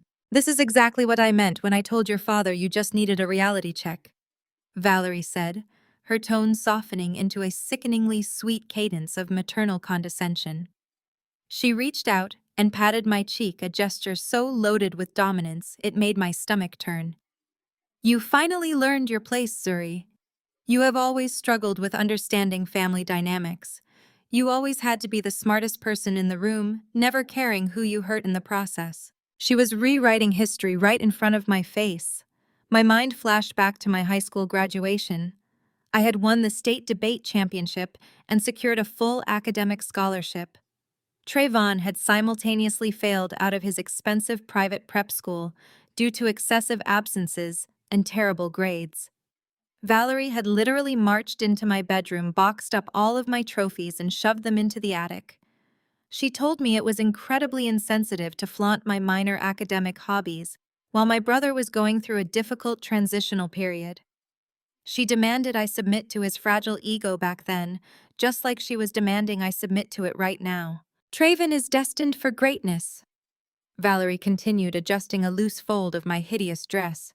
"He has the vision. He has the network. He is raising millions of dollars tonight for people who truly need it. You should be immensely proud to just stand in his shadow and support him. We are giving you $500,000 to fix your messy, independent, lonely little life. That is more generosity than you deserve after the stunt you pulled at the bank. Just smile, sign the papers Trayvon gives you, and fade into the background where you belong." I swallowed the burning acid of my pride. I looked up at her with wide, subdued eyes and whispered that I understood completely. I promised I would not cause any trouble tonight. Valerie smiled brightly, completely convinced she had successfully broken my spirit. She linked her arm through mine and guided me out of the hallway toward the grand staircase. The foyer was a whirlwind of blinding camera flashes and chaotic movement. Trayvon stood at the base of the marble steps, looking like a young king in a bespoke tuxedo. Madison clung to his arm, radiating arrogant perfection in a glittering silver gown that caught every single beam of light in the room. They looked like the ultimate power couple, untouchable and supreme. When Trayvon saw me walking toward them in the oversized, drab taupe dress, a massive grin split his face. He nudged Madison, pointing subtly in my direction. Madison let out a sharp, mocking laugh, her eyes sweeping over my pathetic appearance with absolute triumph. They thought they had won. They thought the $500,000 bribe had completely neutralized the threat. Desmond marched down the stairs, barking orders at the hired photography team. He positioned Trayvon and Madison dead center, bathed in the brightest lighting. He placed Valerie right beside them. Then he pointed at me, gesturing vaguely toward the shadowy back corner of the grand staircase, explicitly instructing me to stand half a step behind Madison so I would not clutter the main focal point of the shot. I took my assigned place in the shadows. The photographer began shouting instructions, adjusting his heavy umbrella lights and demanding different poses. The entire family was completely captivated by their own manufactured vanity. Trayvon was busy flashing his $1,000,000 smile. Madison was tilting her head to ensure her diamond earrings caught the flash. Desmond and Valerie were entirely focused on projecting the illusion of generational wealth. They were so obsessed with the camera that they completely forgot about the ghost standing right behind them. I took a slow, calculated step backward up the carpeted stairs. I waited for a massive burst of flashes to blind the room, then took another step. I slipped around the heavy oak banister and faded completely into the darkness of the second-floor hallway. I did not have much time. The photo session would only last another 10 minutes before the limousine fleet arrived to transport everyone to the St. Regis. I moved silently and rapidly down the corridor, making a direct line for Desmond's private home office. The heavy door was locked, but Desmond was notoriously lazy with his physical security. I reached up and ran my fingers along the top of the doorframe, retrieving the spare brass key he had hidden there since I was 10 years old. I slid the key into the lock, turned it with a soft click, and slipped inside, shutting the door tightly behind me. The office was pitch black, except for the small pulsing green light on his desktop computer tower. This was the exact machine Desmond used to manage his personal finances. This was the machine that held the digital receipts proving he and Valerie had actively used Grandpa Elijah's stolen funds to pay off their underwater mortgage. I pulled a high-capacity encrypted flash drive from my clutch. I plugged it directly into the primary USB port on the back of the tower.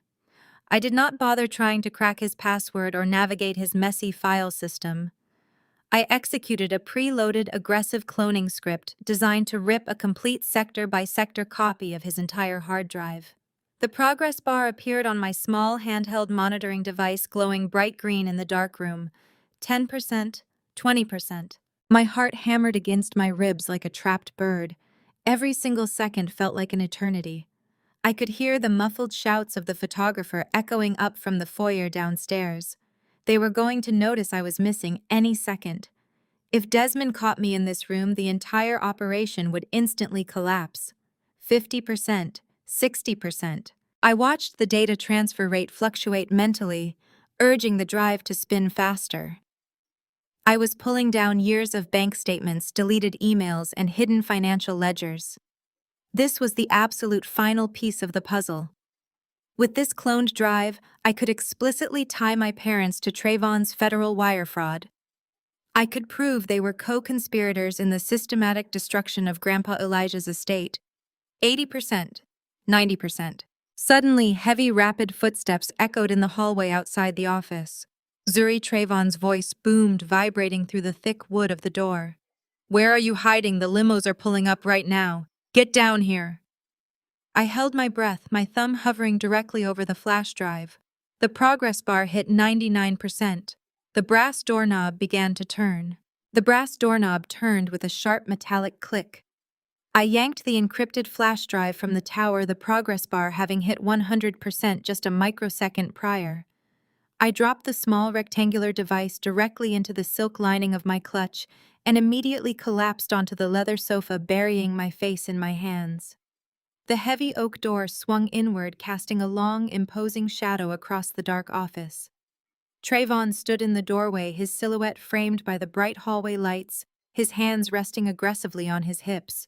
"Are you seriously in here crying right now?" he asked, his voice echoing with absolute, unfiltered disgust. I forced my shoulders to tremble violently, letting out a ragged, manufactured sob. I whispered that the pressure was just too much, that the anxiety of losing my career was overwhelming, and that I simply needed a minute away from the flashing cameras. He sneered a harsh sound of superiority. He told me to dry my face and get in the limousine because I was holding up his meticulously planned schedule. He did not even glance at Desmond's computer tower. He was entirely too self-absorbed, too focused on his own impending glory, to notice the digital executioner sitting right in front of him. I wiped my fake tears, clutched the drive containing my parents' financial ruin, and followed him out the door. The grand ballroom of the Four Seasons was a masterclass in opulent deception. Trayvon had spared absolutely no expense for the placement phase of his laundering operation. Massive crystal chandeliers cascaded from the vaulted ceilings, casting a warm golden glow over the sea of Atlanta's most powerful socialites. Waiters in crisp white tuxedos navigated the crowded floor, balancing silver trays of vintage champagne and imported beluga caviar. The room was absolutely packed with elite politicians, local celebrities, and the very investors Trayvon had been systematically defrauding for years. I stood near the perimeter in my hideous, oversized taupe dress, blending perfectly into the beige wallpaper just as Valerie had designed. I watched Trayvon strut across the room, aggressively shaking hands and kissing cheeks.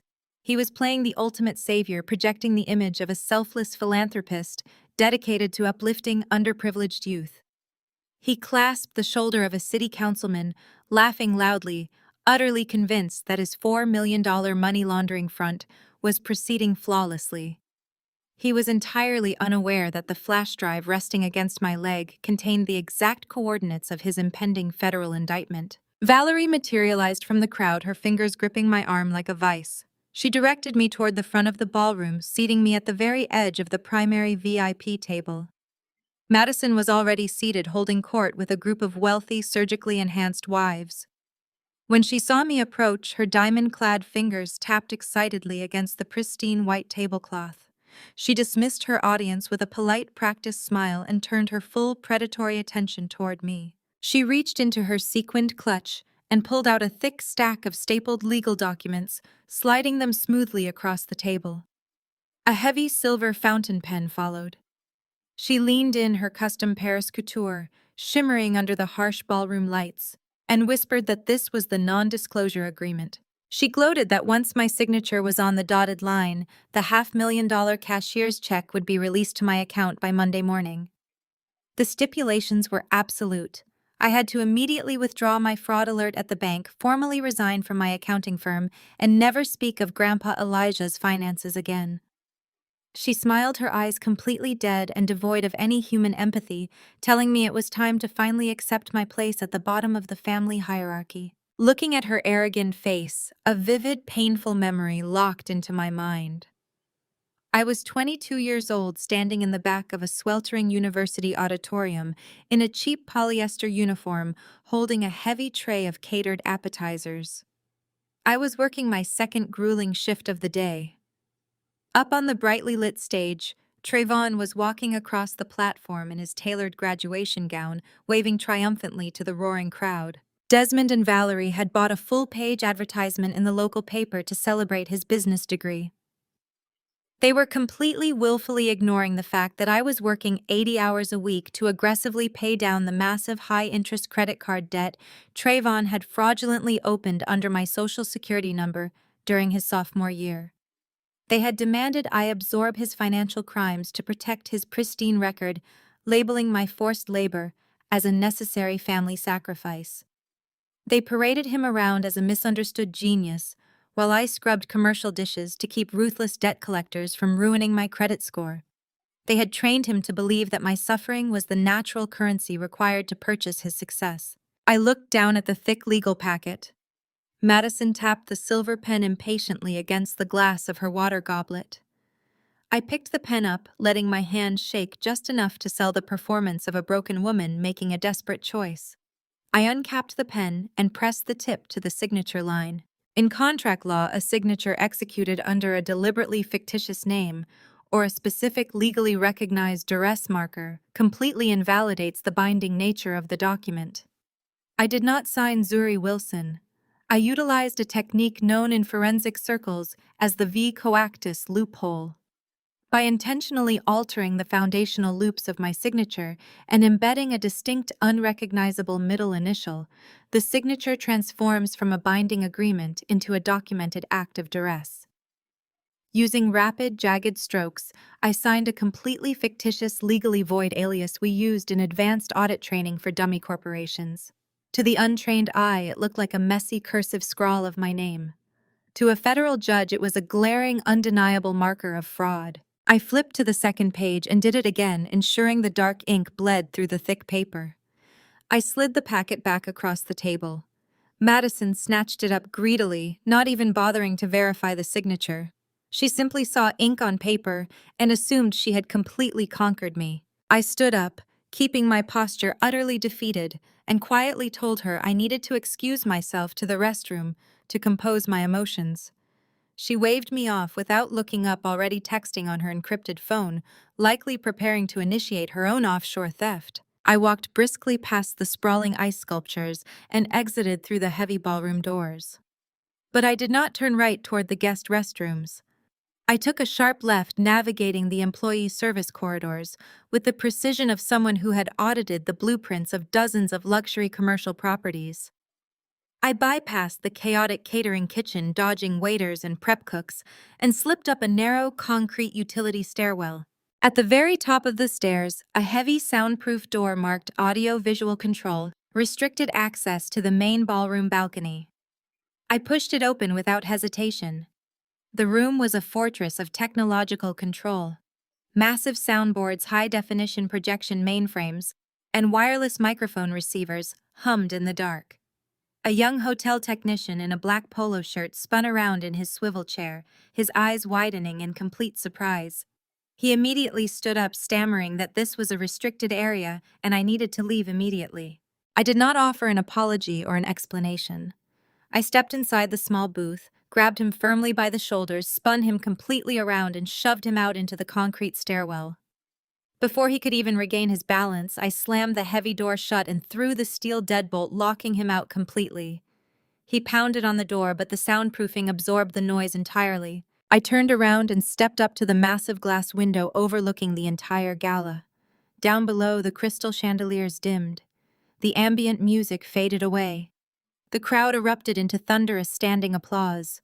I watched through the glass as Trayvon walked confidently up to the main stage podium, adjusting his tuxedo jacket and leaning into the microphone to deliver his keynote speech. The heavy soundproof glass of the audiovisual control booth muffled the thunderous applause echoing from the grand ballroom below, reducing the roar of the Atlanta elite to a dull, rhythmic thrum.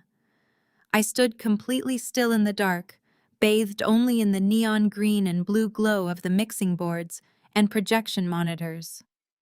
From this elevated vantage point, I possessed a god's eye view of the entire St. Regis ballroom. The space was a masterclass in opulent deception. Massive crystal chandeliers cascaded from the vaulted ceilings, casting a warm golden light over a sea of tailored tuxedos and custom couture gowns.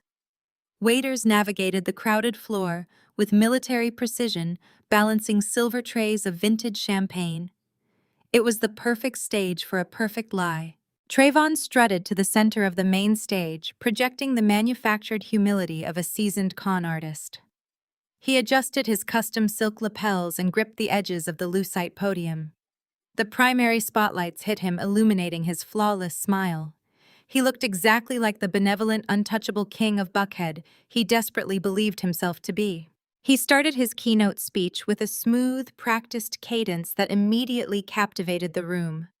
He spoke passionately about the heavy, sacred burden of legacy. He waxed poetic about the absolute necessity of building and protecting Black generational wealth, his voice echoing with theatrical emotion through the high-definition speakers. He talked about the struggles our ancestors faced seamlessly and disgustingly, weaponizing historical trauma to validate his own rampant greed.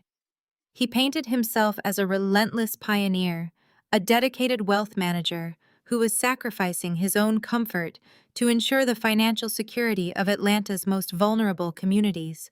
The sheer audacity of his words made my blood run entirely cold. I looked down at the physical black ledger resting heavily in my blazer pocket, and the cloned hard drive currently clutched in my palm.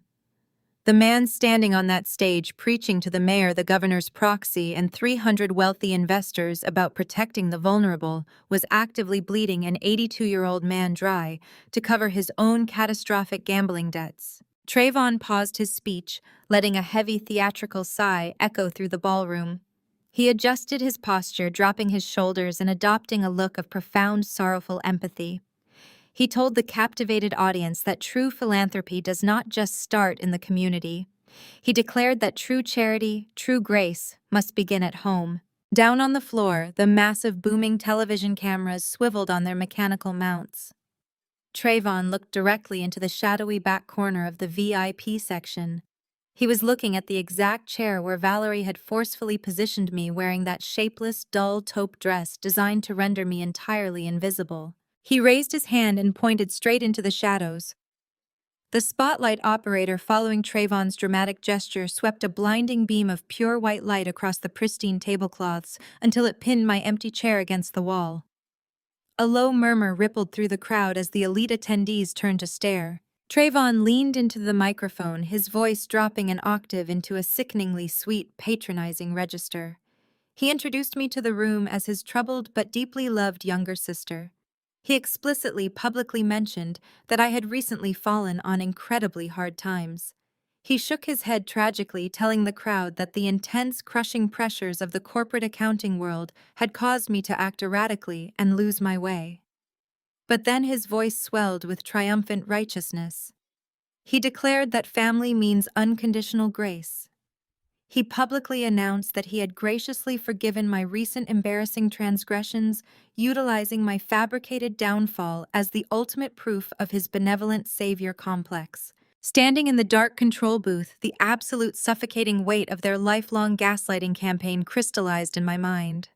They were not simply content with destroying my career, framing me for embezzlement, and stealing my grandfather's inheritance. They actively needed to consume my dignity to feed their vanity.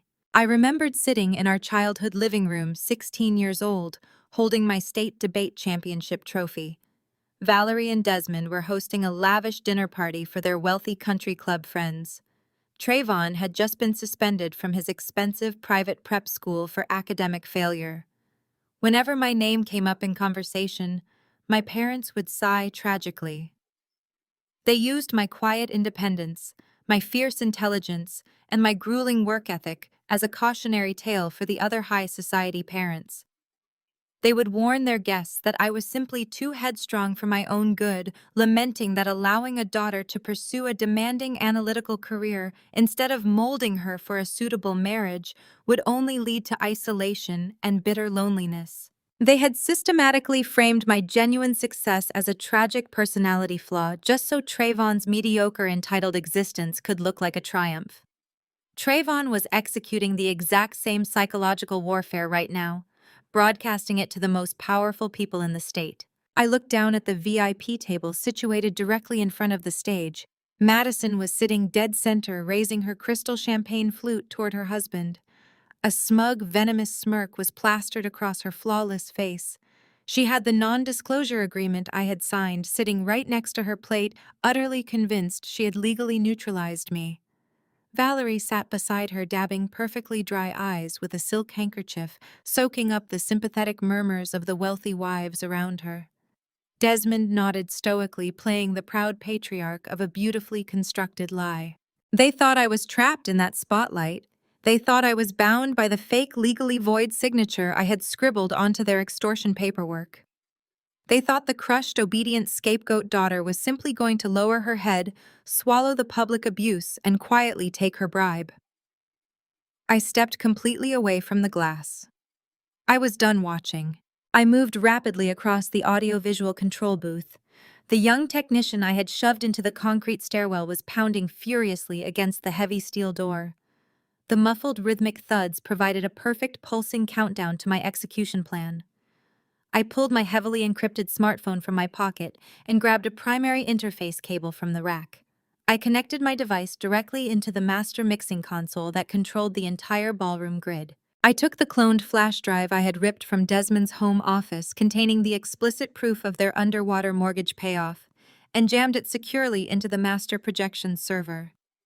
My fingers flew across the illuminated keyboard, completely bypassing the hotel's basic unencrypted security protocols in less than 40 seconds. I accessed the main environmental control interface. I grabbed the master volume sliders corresponding to the wireless stage microphones and dragged them brutally down to absolute zero. Next, I uploaded the custom mirroring script I had written on my home server the night before.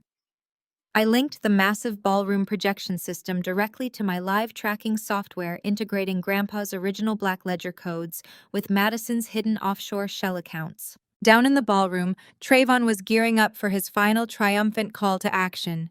He raised his hands expansively, opening his mouth to solicit the massive, anonymous digital donations that would officially integrate the stolen $4 million into his domestic charity trust.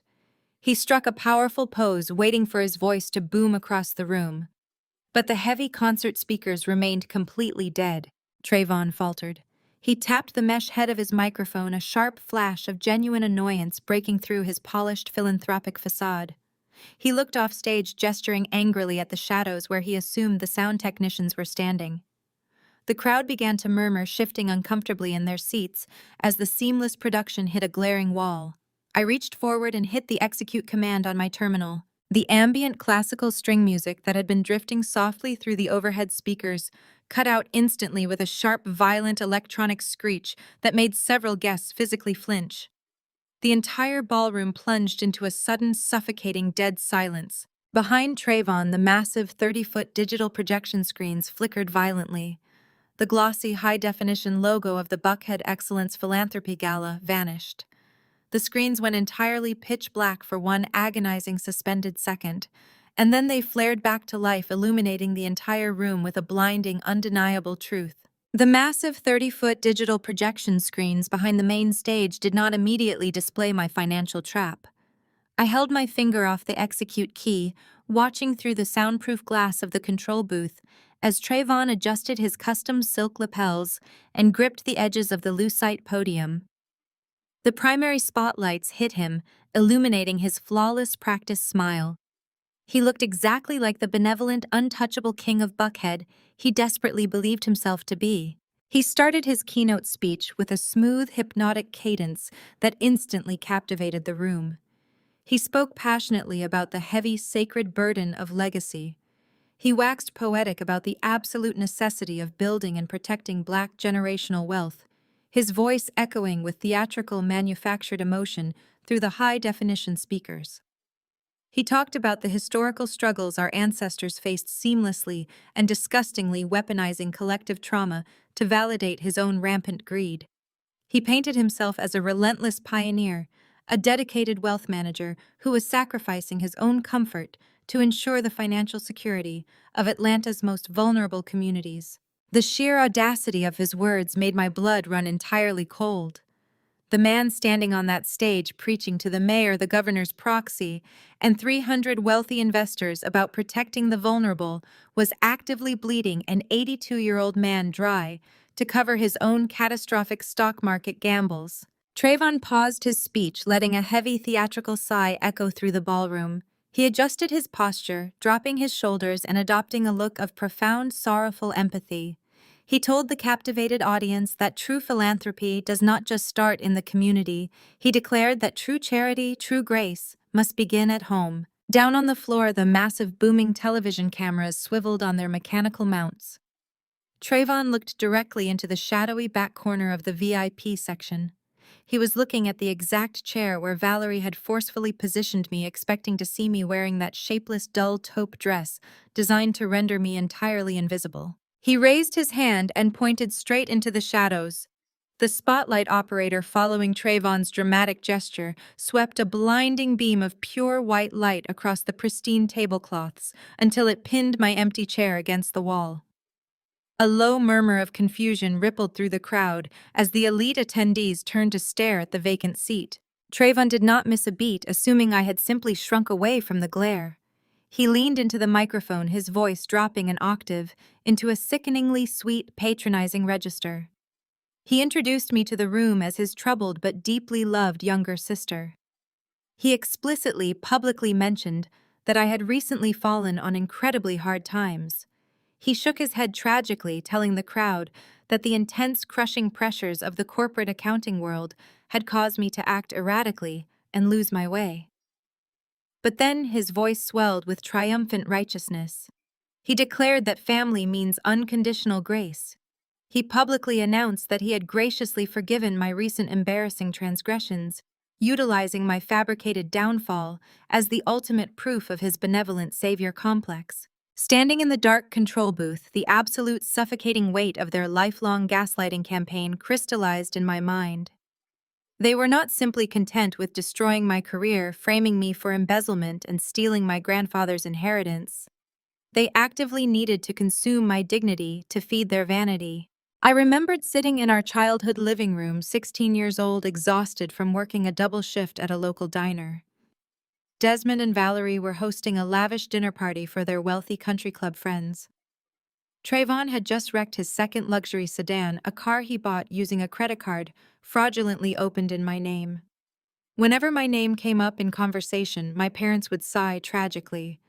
They used my grueling work ethic and quiet independence as a cautionary tale, warning their guests that allowing a daughter to be too headstrong would only lead to a bitter, isolated life. They had systematically framed my genuine survival as a tragic personality flaw, just so Trayvon's mediocre, entitled existence could look like a triumph. He was executing the exact same psychological warfare right now, broadcasting it to the most powerful people in the state. I looked down at the VIP table situated directly in front of the stage. Madison was sitting dead center, raising her crystal champagne flute toward her husband. A smug, venomous smirk was plastered across her flawless face. She had the non-disclosure agreement sitting right next to her plate, utterly convinced my fake signature had legally neutralized me. I stepped completely away from the glass. I was done watching. I reached forward and hit the execute command on my terminal. I grabbed the master volume sliders corresponding to the wireless stage microphones and dragged them brutally down to absolute zero. The ambient classical string music that had been drifting softly through the overhead speakers cut out instantly with a sharp, violent electronic screech that made several guests physically flinch. The entire ballroom plunged into a sudden, suffocating dead silence. Behind Trayvon, the massive 30-foot digital projection screens flickered violently. The glossy, high-definition logo of the Buckhead Excellence Philanthropy Gala vanished. The screens went pitch black for one agonizing suspended second, and then they flared back to life, illuminating the entire room with a blinding, undeniable truth. The screens displayed a meticulously highlighted high-definition spreadsheet. At the very top, in bold black lettering, was the name Elijah Wilson Revocable Trust. Right beneath it, a cascading series of unauthorized wire transfers drained the balance from $4 million down to zero. A collective gasp swept through the Four Seasons ballroom. 300 of Atlanta's most influential power brokers stopped dead. The clinking of crystal champagne flutes ceased entirely. Trayvon spun around on the stage, his eyes locking onto the massive screens. The arrogant, untouchable smirk vanished from his face, replaced by absolute visceral terror. The color drained completely from his cheeks. He slammed his hand against his dead microphone, violently clicking the switch back and forth. Security Trayvon screamed, his voice cracking entirely, losing his smooth cadence as he desperately shouted over the silent crowd. "Get up to the control room! Cut the power!" I did not wait for the hotel security team to navigate the labyrinth of service corridors. I picked up a heavy primary wireless microphone from the control booth console. I verified its connection to the master output, turned the volume up to maximum, and unlocked the heavy steel door. I stepped out of the booth and began my descent down the grand, sweeping staircase that curved directly into the main ballroom. "Testing," I said softly into the microphone. My voice exploded across the ballroom, amplified by 30 massive concert speakers. It hit the crowd like a physical shockwave. Every single head in the room snapped away from the panicked man on the stage and turned upward toward the staircase. I stepped into the light. I was still wearing the shapeless, dull taupe dress Valerie had forced upon me to ensure I remained invisible, but I was no longer hiding in the shadows. I walked down the carpeted steps with the slow, measured, relentless rhythm of an executioner laying out the charges. "Good evening, everyone," I said, my voice echoing with icy, absolute authority. "Please do not adjust your glasses. The financial documents currently displayed on the screens behind my brother are completely authentic. You are looking at a masterclass in domestic wire fraud, elder abuse, and corporate embezzlement." I tapped the presentation clicker in my left hand. The screens behind Trayvon flashed again. This time they displayed the forged medical documents alongside the internal bleed from Trayvon's firm. 2 months ago, I continued maintaining my deliberate dissent. Trayvon Wilson forged a dementia diagnosis for our 82-year-old grandfather. He used this fraudulent evaluation to illegally acquire power of attorney because his own wealth management firm was completely insolvent, drowning in catastrophic unauthorized stock market losses. He needed $4 million to plug the holes in his sinking ship before federal regulators initiated an audit. Trayvon was pacing the stage like a caged predator, screaming at the waiters demanding someone pull the plug on the projector. The investors in the front row were physically backing away from the stage. I clicked the remote again. The screens shifted to display the data I had cloned from Desmond's hard drive just hours ago. "But a fraud of this magnitude requires complicity," I announced, ensuring my enunciation was flawless. "Look at the secondary routing numbers." My parents, Desmond and Valerie Wilson, were weeks away from a highly publicized foreclosure on their Buckhead estate. They actively, knowingly accepted stolen funds from my grandfather's drained accounts to secretly pay off their underwater mortgage. I pointed directly at the VIP table. Desmond and Valerie were frozen in their seats, staring up at me with expressions of unadulterated horror. Desmond's mouth hung open. Valerie looked as though she was going to be physically ill. The Atlanta elites surrounding them began murmuring loudly, pulling out their smartphones to record the spectacle. But Trayvon was not entirely destroyed yet. He was a narcissist who had survived his entire life by manipulating the narrative.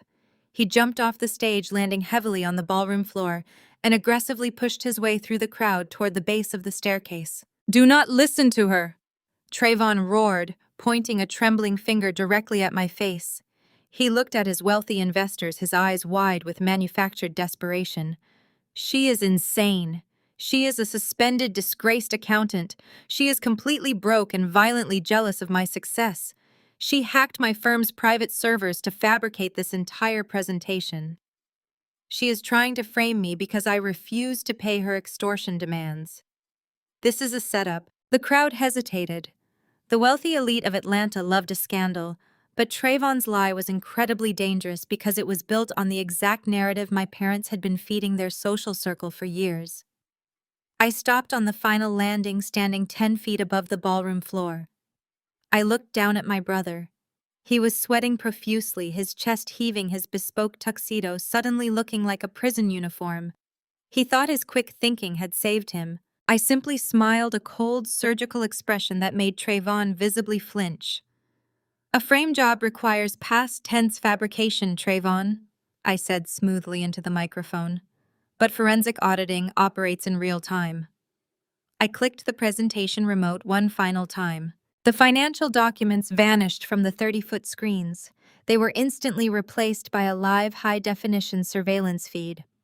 I had hacked the hotel's closed-circuit security system from the control booth, rerouting the direct camera feed overlooking the VIP section right onto the main stage projectors. The massive screens displayed a crystal-clear, zoomed-in view of the VIP table. Madison was not looking at the stage. She had completely ignored the chaos unfolding around her. The camera angle looked directly down over her shoulder, clearly illuminating the bright screen of her custom smartphone resting on the white tablecloth. She was actively logged into the Cayman Islands offshore banking portal. "Look at the screens, everyone!" I commanded, my voice echoing through the absolute silence. My sister-in-law is currently attempting to wire $4 million in stolen retirement funds to a cryptocurrency exchange in Eastern Europe. Right now, from table number 1. Madison froze. She slowly lifted her head, looking up at the massive projection screens, and saw her own terrified face and the undeniable evidence of her guilt broadcasted to the entire world. The 30-foot screens magnified every micro-expression on Madison's face. The Atlanta elite watched in breathless, suspended silence as her heavily contoured features morphed from arrogant irritation to absolute, unadulterated panic. Her perfectly manicured finger hovered motionless over the glowing confirmation button on her smartphone screen. She looked up, her eyes wide and bloodshot, staring directly into the blinding light of the primary projector. The live feed of her frozen, terrified expression loomed over the ballroom like a digital monument to her greed. The survival instinct of a cornered predator is a vicious thing to witness. Madison did not apologize. She did not attempt to deny the evidence blaring across the walls. She instantly recognized that the sinking ship was finally submerged, and she was not going to let Trayvon drag her down into the abyss. She shoved her chair backward with such violent force that it tipped over and crashed loudly against the polished hardwood floor. The sharp crack shattered the silence of the Four Seasons ballroom. Madison scrambled away from the table, putting physical distance between herself and the damning smartphone left resting on the white linen. "He made me do it!" Madison screamed, her voice shrill and completely devoid of its usual cultivated high society purr. She pointed a trembling diamond-clad finger directly at Trayvon, who was still standing paralyzed at the base of the grand staircase. "I had nothing to do with the planning. It was all his idea. He forced me to open those offshore accounts." A collective gasp ripped through the crowd of politicians and wealthy investors. Smartphones were instantly raised into the air, dozens of camera lenses capturing the spectacular implosion of the Wilson dynasty in high definition. "He is completely broke!" Madison shrieked, pacing frantically in front of the VIP table, desperately pleading her case to the horrified onlookers. "His wealth management firm has been entirely bankrupt for 3 years. He lost everything on leveraged margins and illegal trades. We do not even own the cars we drive. The leasing companies have been calling the house every single day. He told me if I did not wire the money out of his grandfather's estate, the federal regulators would seize everything and we would end up on the street. I was just following his instructions to protect myself." The absolute betrayal hit Trayvon like a physical blow. The manufactured benevolent savior complex he had spent years carefully constructing completely shattered, revealing the fragile, volatile narcissist underneath. His pristine, bespoke tuxedo suddenly looked like a cheap costume. The golden child facade dissolved into pure, unrestrained rage. "You lying, parasitic gold digger!" Trayvon roared, the veins bulging prominently against his neck. He lunged forward, his expensive leather shoes slipping slightly on the polished floor as he completely lost his composure. "You spent the money just as fast as I did. You begged me for that diamond necklace the day after the first wire transfer cleared." He charged across the open space separating the stage from the VIP section, his hands balled into tight, violent fists. The high society guests seated in the front rows scrambled backward, knocking over crystal champagne flutes and floral centerpieces in a desperate bid to get out of his path. Several men in dark suits stepped forward, forming a haphazard barricade to prevent Trayvon from physically reaching his wife. Madison cowered behind a heavy banquet table, continuing to scream obscenities and accusations at the man she had sworn to love, entirely willing to watch him burn as long as she escaped the flames. I stood on the staircase landing, holding the microphone, watching the two thieves tear each other to shreds. It was a chaotic, beautiful symphony of their own destruction. But the performance was not over. Desmond and Valerie finally snapped out of their paralyzed state of horror. The realization that their carefully curated social standing was evaporating in front of their country club peers ignited a sudden, desperate panic. But they did not rush toward the VIP table to stop Trayvon from attacking Madison. They did not attempt to de-escalate the violent scene unfolding on the ballroom floor. They turned their attention entirely toward me. Desmond grabbed the heavy oak banister and began marching up the carpeted stairs, his face a deep, mottled purple. His breathing was heavy and labored, his expensive tuxedo straining against his chest. Valerie was right behind him, her shimmering emerald gown rustling loudly as she practically ran up the steps, her eyes wide with a frantic, animalistic desperation. "Zuri, turn those screens off right this second!" Desmond bellowed, his voice hoarse, as he reached the landing just below mine. He reached out his hands, grasping the air, as if he could physically rip the microphone from my grip. Stop this absolute madness. We can fix this privately. We can pay the money back. Think about the family name. Think about my legacy. You are humiliating us in front of the mayor. I looked down at the man who had sired me, feeling absolutely nothing but a cold surgical clarity. His words perfectly illuminated the exact twisted priority system that had governed my entire existence. He was not devastated that his golden son had systematically defrauded an 82-year-old man. He was not remorseful that he and Valerie had actively accepted stolen, laundered money to save their sprawling estate from a highly publicized foreclosure. He was only devastated that the curtains had been pulled back and the audience was watching. His plea was the ultimate sickening confirmation of their reality. Throughout my entire childhood, they had never cared about the actual truth.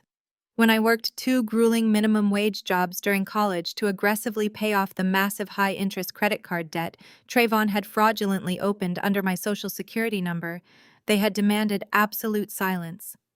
They had actively hidden his federal financial crimes to protect his pristine academic record.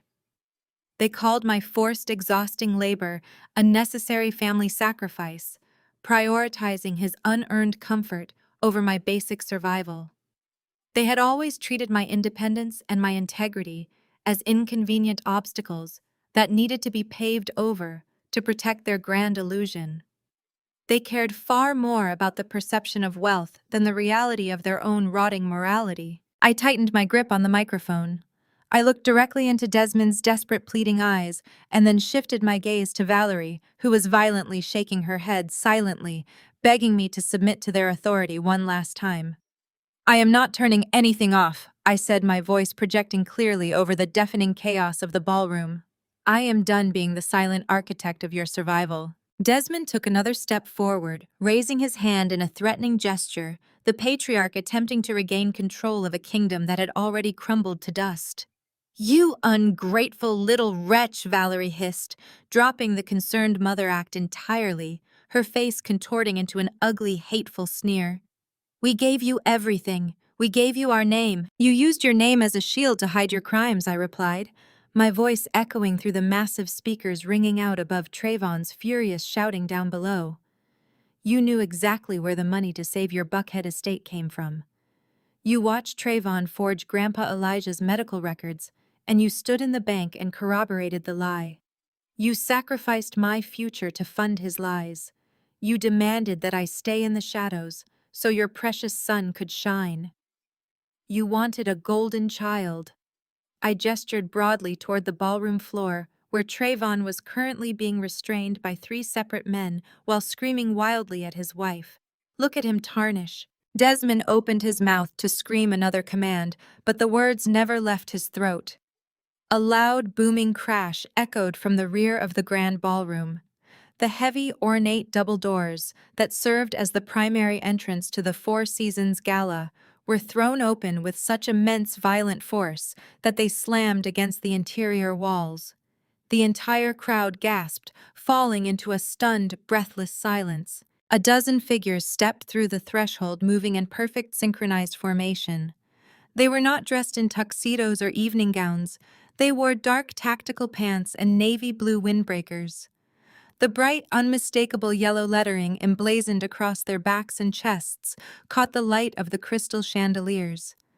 FBI. Federal agents flooded into the opulent space, their expressions grim and strictly professional. They bypassed the terrified politicians and the wealthy investors, cutting a direct, unyielding path through the center of the room. They were heading straight for the VIP table. They were heading straight for the golden child. The lead federal agent did not walk. He marched. He moved with the heavy, undeniable momentum of absolute consequence, flanked by 11 heavily armed tactical officers who immediately fanned out across the Four Seasons ballroom. They secured every exit, blocking the massive mahogany doors and taking up positions at the base of the service elevators. The wealthy politicians, the society wives, and the high-rolling investors physically shrank back, pressing themselves against the silk wallpaper to avoid making eye contact with the authorities. Trayvon was still standing on the polished hardwood floor, surrounded by the shattered remains of crystal centerpieces and overturned chairs. He took one look at the yellow letters emblazoned across the agent's windbreakers, and his entire body went rigid. The ferocious, raging predator who had just tried to physically attack his own wife instantly vanished. He was replaced by a terrified, cornered little boy. Trayvon Wilson, the lead agent, announced, his voice slicing through the silent ballroom like a steel blade. "We have a federal warrant for your arrest on charges of massive wire fraud, grand larceny, and the financial exploitation of a vulnerable adult. Put your hands behind your back." Trayvon swallowed hard, his Adam's apple bobbing against his expensive silk bow tie. He instinctively fell back into the only survival mechanism he knew. He tried to charm his way out of a federal indictment. He raised his hands, flashing a weak, trembling version of his million-dollar smile, and took a step toward the agent. "Officer, please. There has been a massive misunderstanding." Trayvon stammering, his voice squeaking in the quiet room. "I am a prominent wealth manager in this city. I host charity galas. You are ruining a highly sensitive philanthropic event based on a hacked computer screen. If we could just step into a private suite and discuss this with my legal counsel, I can explain everything." The agent did not smile. He did not engage in negotiations. He stepped forward, grabbed Trayvon's extended wrist, and spun him violently around. Trayvon's panic spiked into pure adrenaline. He yanked his arm back, physically resisting the arrest in front of 300 of Atlanta's most powerful elites. It was the worst mistake he could have possibly made. Two secondary agents instantly lunged forward. They grabbed Trayvon by his tailored shoulders, kicked his legs out from under him, and slammed him face first onto the polished hardwood floor. The sickening thud of his jaw hitting the wood echoed through the room. They drove a knee into his spine, wrenched his arms behind his back, and secured the heavy steel handcuffs with a sharp, terrifying click. Madison watched her husband get pinned to the floor from the safety of her overturned VIP table. She immediately burst into loud theatrical tears. She dropped to her knees, clasping her hands together in a posture of desperate innocence. She looked up at the federal agents, her diamond earrings shaking as she fully committed to the role of the manipulated, naive housewife. "Thank God you are here!" Madison cried, her voice echoing with manufactured relief. "He lied to me. He held me financially hostage. I had absolutely no idea where the money was coming from. You have to believe me. I am completely innocent in this." A female agent stepped forward, holding a sleek black tablet. She tapped the screen twice and looked down at Madison with an expression of profound boredom. "Madison Wilson," the female agent stated flatly. "According to the live network trace we executed 5 minutes ago, you just attempted to authorize a $4 million offshore wire transfer to a decentralized crypto exchange registered under your maiden name. You are an established flight risk. Stand up and put your hands behind your back." Madison's fake tears stopped instantly. Her mouth fell open in absolute shock as the female agent hauled her to her feet, spun her around, and locked her wrists in steel. The shimmering silver Paris couture gowns sparkled mockingly under the ballroom lights as the agents forcefully marched the Buckhead power couple toward the exit. Valerie could no longer contain her horror. She had watched her golden dynasty completely evaporate in less than 10 minutes. Her son was bleeding on the floor in handcuffs. Her daughter-in-law was being arrested for international wire fraud. The high society peers she had spent her entire life trying to impress were currently recording her absolute humiliation on their smartphones. She snapped. She whipped her head around, glaring up at me standing on the staircase landing. Valerie rushed the stairs, her face twisted into a mask of pure, unadulterated venom. She did not care about the federal agents. She did not care about the cameras. She only cared about punishing the daughter who had finally refused to shield her. "You did this!" Valerie screamed, her voice tearing through the silent room like a jagged knife. "You planned this entire spectacle because you have always been consumed by bitter, pathetic jealousy. You could never stand the fact that Trayvon was special. You are a toxic rot, Zuri.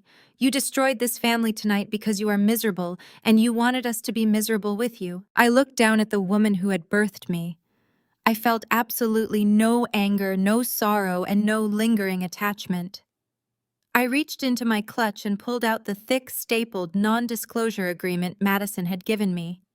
I opened the folder and extracted the physical cashier's check they had intended to use to buy my permanent silence. I looked at the bold black numbers printed on the official bank paper. They had promised me $500,000 to walk away. But the check in my hand was only written for $120,000. They were cheap, manipulative liars to the very bitter end, completely unable to honor even a fraudulent bribe. I held the piece of paper up to the light, ensuring everyone in the front row could see it, then let it drop from my fingers. The stiff paper fluttered down through the air, landing softly directly at Valerie's designer heels. He wanted this check so badly, I said, my voice projecting clearly over the microphone ringing, with absolute glacial finality. Use it for his bail. Desmond stepped forward, grabbing Valerie's arm to pull her back from the stairs. His face was gray-slick with terrified sweat. He looked up at me, clasping his hands together in a pathetic gesture of submission. "Zuri, please!" Desmond begged, his voice cracking with desperation. "You have proven your point. You won. Now tell them to stop. Tell the authorities we can handle this internally. We will sell the cars. We will liquidate the stock portfolios. Just save the family name. Do not let them take everything I have built." He was showing his true colors to the very end. He cared infinitely more about the crowd's perception of his wealth than the horrific reality of his own father's stolen money. I leaned into the microphone. "You sacrificed my future to fund his lies," I replied smoothly. "You demanded a golden child. Now you get to watch him tarnish." Before Desmond could open his mouth to offer another pathetic negotiation, the lead federal agent stepped directly into his path. The agent held up a secondary stack of legal warrants, blocking Desmond's view of the staircase. "Desmond Wilson," the agent declared loudly, ensuring the entire ballroom heard every single word. "Based on forensic financial evidence, tying your primary residential mortgage directly to funds systematically embezzled from the Elijah Wilson Revocable Trust, we are executing an immediate comprehensive asset forfeiture. Your bank accounts are officially frozen. Your Buckhead estate is currently being seized by federal marshals.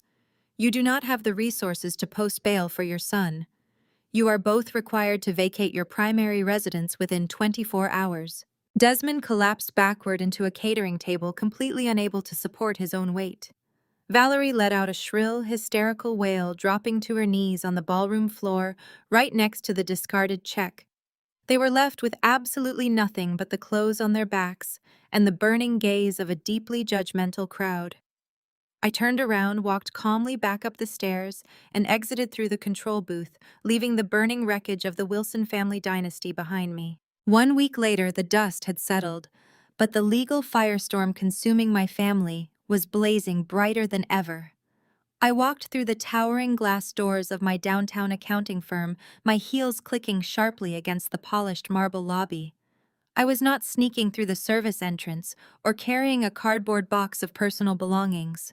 I was walking with the absolute authority of a woman who had just single-handedly dismantled the largest domestic fraud ring in Atlanta's recent history. My formal suspension had been lifted the very next morning following the gala. The federal authorities had publicly utilized my forensic audit as the cornerstone of their indictment against Trayvon's wealth management firm. The managing partners of my firm had frantically called me, begging me to return to the office. I stepped into the primary executive boardroom. The 3 senior partners were seated around the massive mahogany table. They did not reprimand me for bypassing their protocol. They stood up and offered me a highly lucrative promotion to senior partner. They recognized that having a forensic auditor on staff who possessed the sheer ruthlessness and brilliant capability to successfully execute a live public takedown of a massive embezzlement scheme was an incredible asset to their corporate reputation.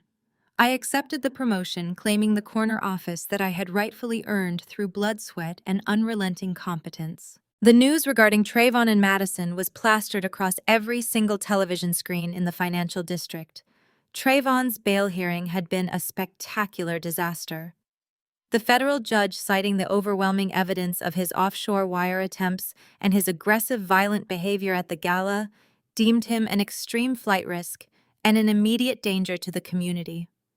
He was denied bail, completely remanded to the maximum security wing of the county detention center to await his federal trial. Madison was faring even worse. She was sitting in a sterile concrete holding cell, desperately waiting for her wealthy, politically connected family to swoop in and save her. But her family was entirely obsessed with maintaining their pristine public image. The moment the footage of Madison screaming at the gala went viral, her parents issued a cold, ruthless public statement. They explicitly distanced themselves from her actions, declaring they had no knowledge of her financial crimes and formally disowned her to protect their own corporate interests. They refused to hire a defense attorney and completely cut off her access to their family wealth. She was left entirely penniless, relying on an overworked public defender to navigate her international wire fraud charges. My parents were experiencing their own unique brand of absolute destruction. The federal asset forfeiture was swift and completely merciless. Desmond and Valerie were forcibly evicted from their sprawling Buckhead estate. The massive property was listed for public auction to help pay the required restitution to Trayvon's defrauded investors. Their luxury cars were towed away in the middle of the night. Their country club memberships were immediately revoked. On Thursday evening, my cell phone rang. The caller ID displayed Valerie's number. I let it ring 3 times before calmly pressing the accept button. Zuri Valerie sobbed, her voice completely stripped of its usual haughty superiority. She sounded small, broken, and incredibly old. Please, Zuri, we have nowhere to go. Your father's credit cards are all declining. The hotel kicked us out. We are sitting at a diner downtown. Please, you have a massive condominium. You just made senior partner. Just let us stay in your guest room for a few weeks until we figure this out. We are your family. I sat back in my leather desk chair, looking out at the glittering Atlanta skyline. I felt the heavy historical weight of her lifelong abuse pressing against my chest, but this time it did not crush me. You do not have a daughter, Valerie, I said, my voice completely flat and unyielding. You have a scapegoat, and the scapegoat is no longer accepting your debt. I hung up the phone and permanently blocked her number, finally breaking the cycle of abuse that had dictated my entire life. The next morning, I drove out to the dismal, depressing assisted living facility where Trayvon had dumped Grandpa Elijah. I did not bother speaking to the incompetent administrators. I marched directly into the sterile lobby, slapped a stack of court-mandated discharge papers onto the front desk, and walked down the hall to my grandfather's room. I packed his small suitcase, held his arm, and walked him out into the bright, warm Georgia sunlight. The federal authorities had officially unfrozen his remaining accounts and recovered a significant portion of the funds Trayvon had attempted to launder. I had spent the last 48 hours executing a complex legal maneuver, officially transferring every single dime of Grandpa Elijah's recovered wealth into a secure, ironclad trust under my direct management. Nobody would ever touch his legacy again. 6 months later, the suffocating humidity of Atlanta was nothing more than a distant memory. I was sitting on the sprawling wrap-around wooden porch of a beautiful custom-built beachfront property I had purchased on the pristine coast of Tybee Island.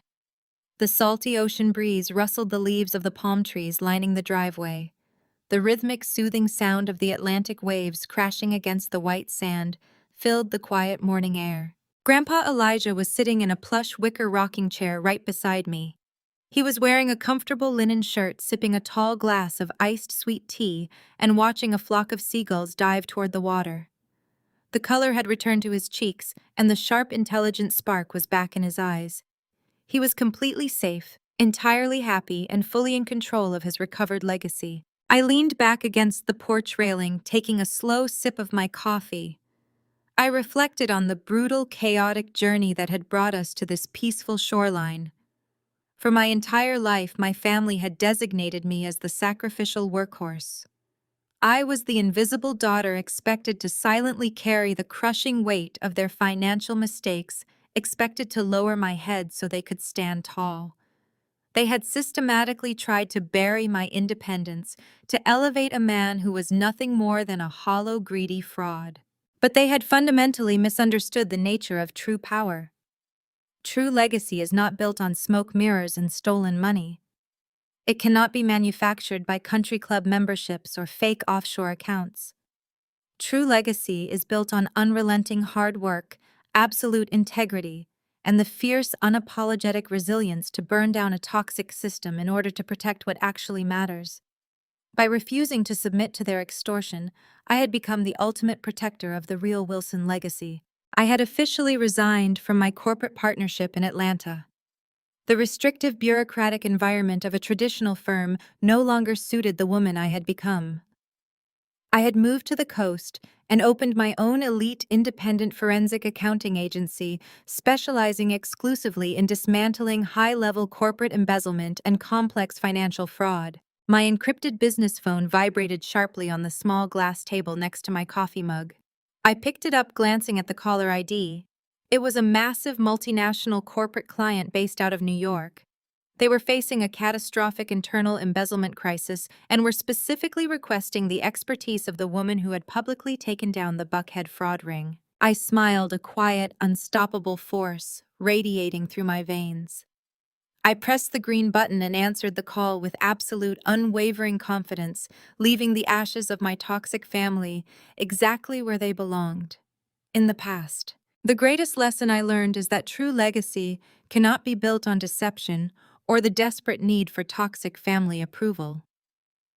For years, I believed walking away was a failure, but surviving their betrayal revealed a beautiful truth. Real security comes from absolute financial independence and unyielding integrity. You do not owe your loyalty to people who use your pain as a stepping stone for their own vanity. Sometimes you must find the courage to burn down a carefully constructed illusion to protect your own peace. Have you ever had to walk away from toxic relatives to protect your future? Share your story in the comments below, and please like and subscribe for more journeys of resilience and sweet justice.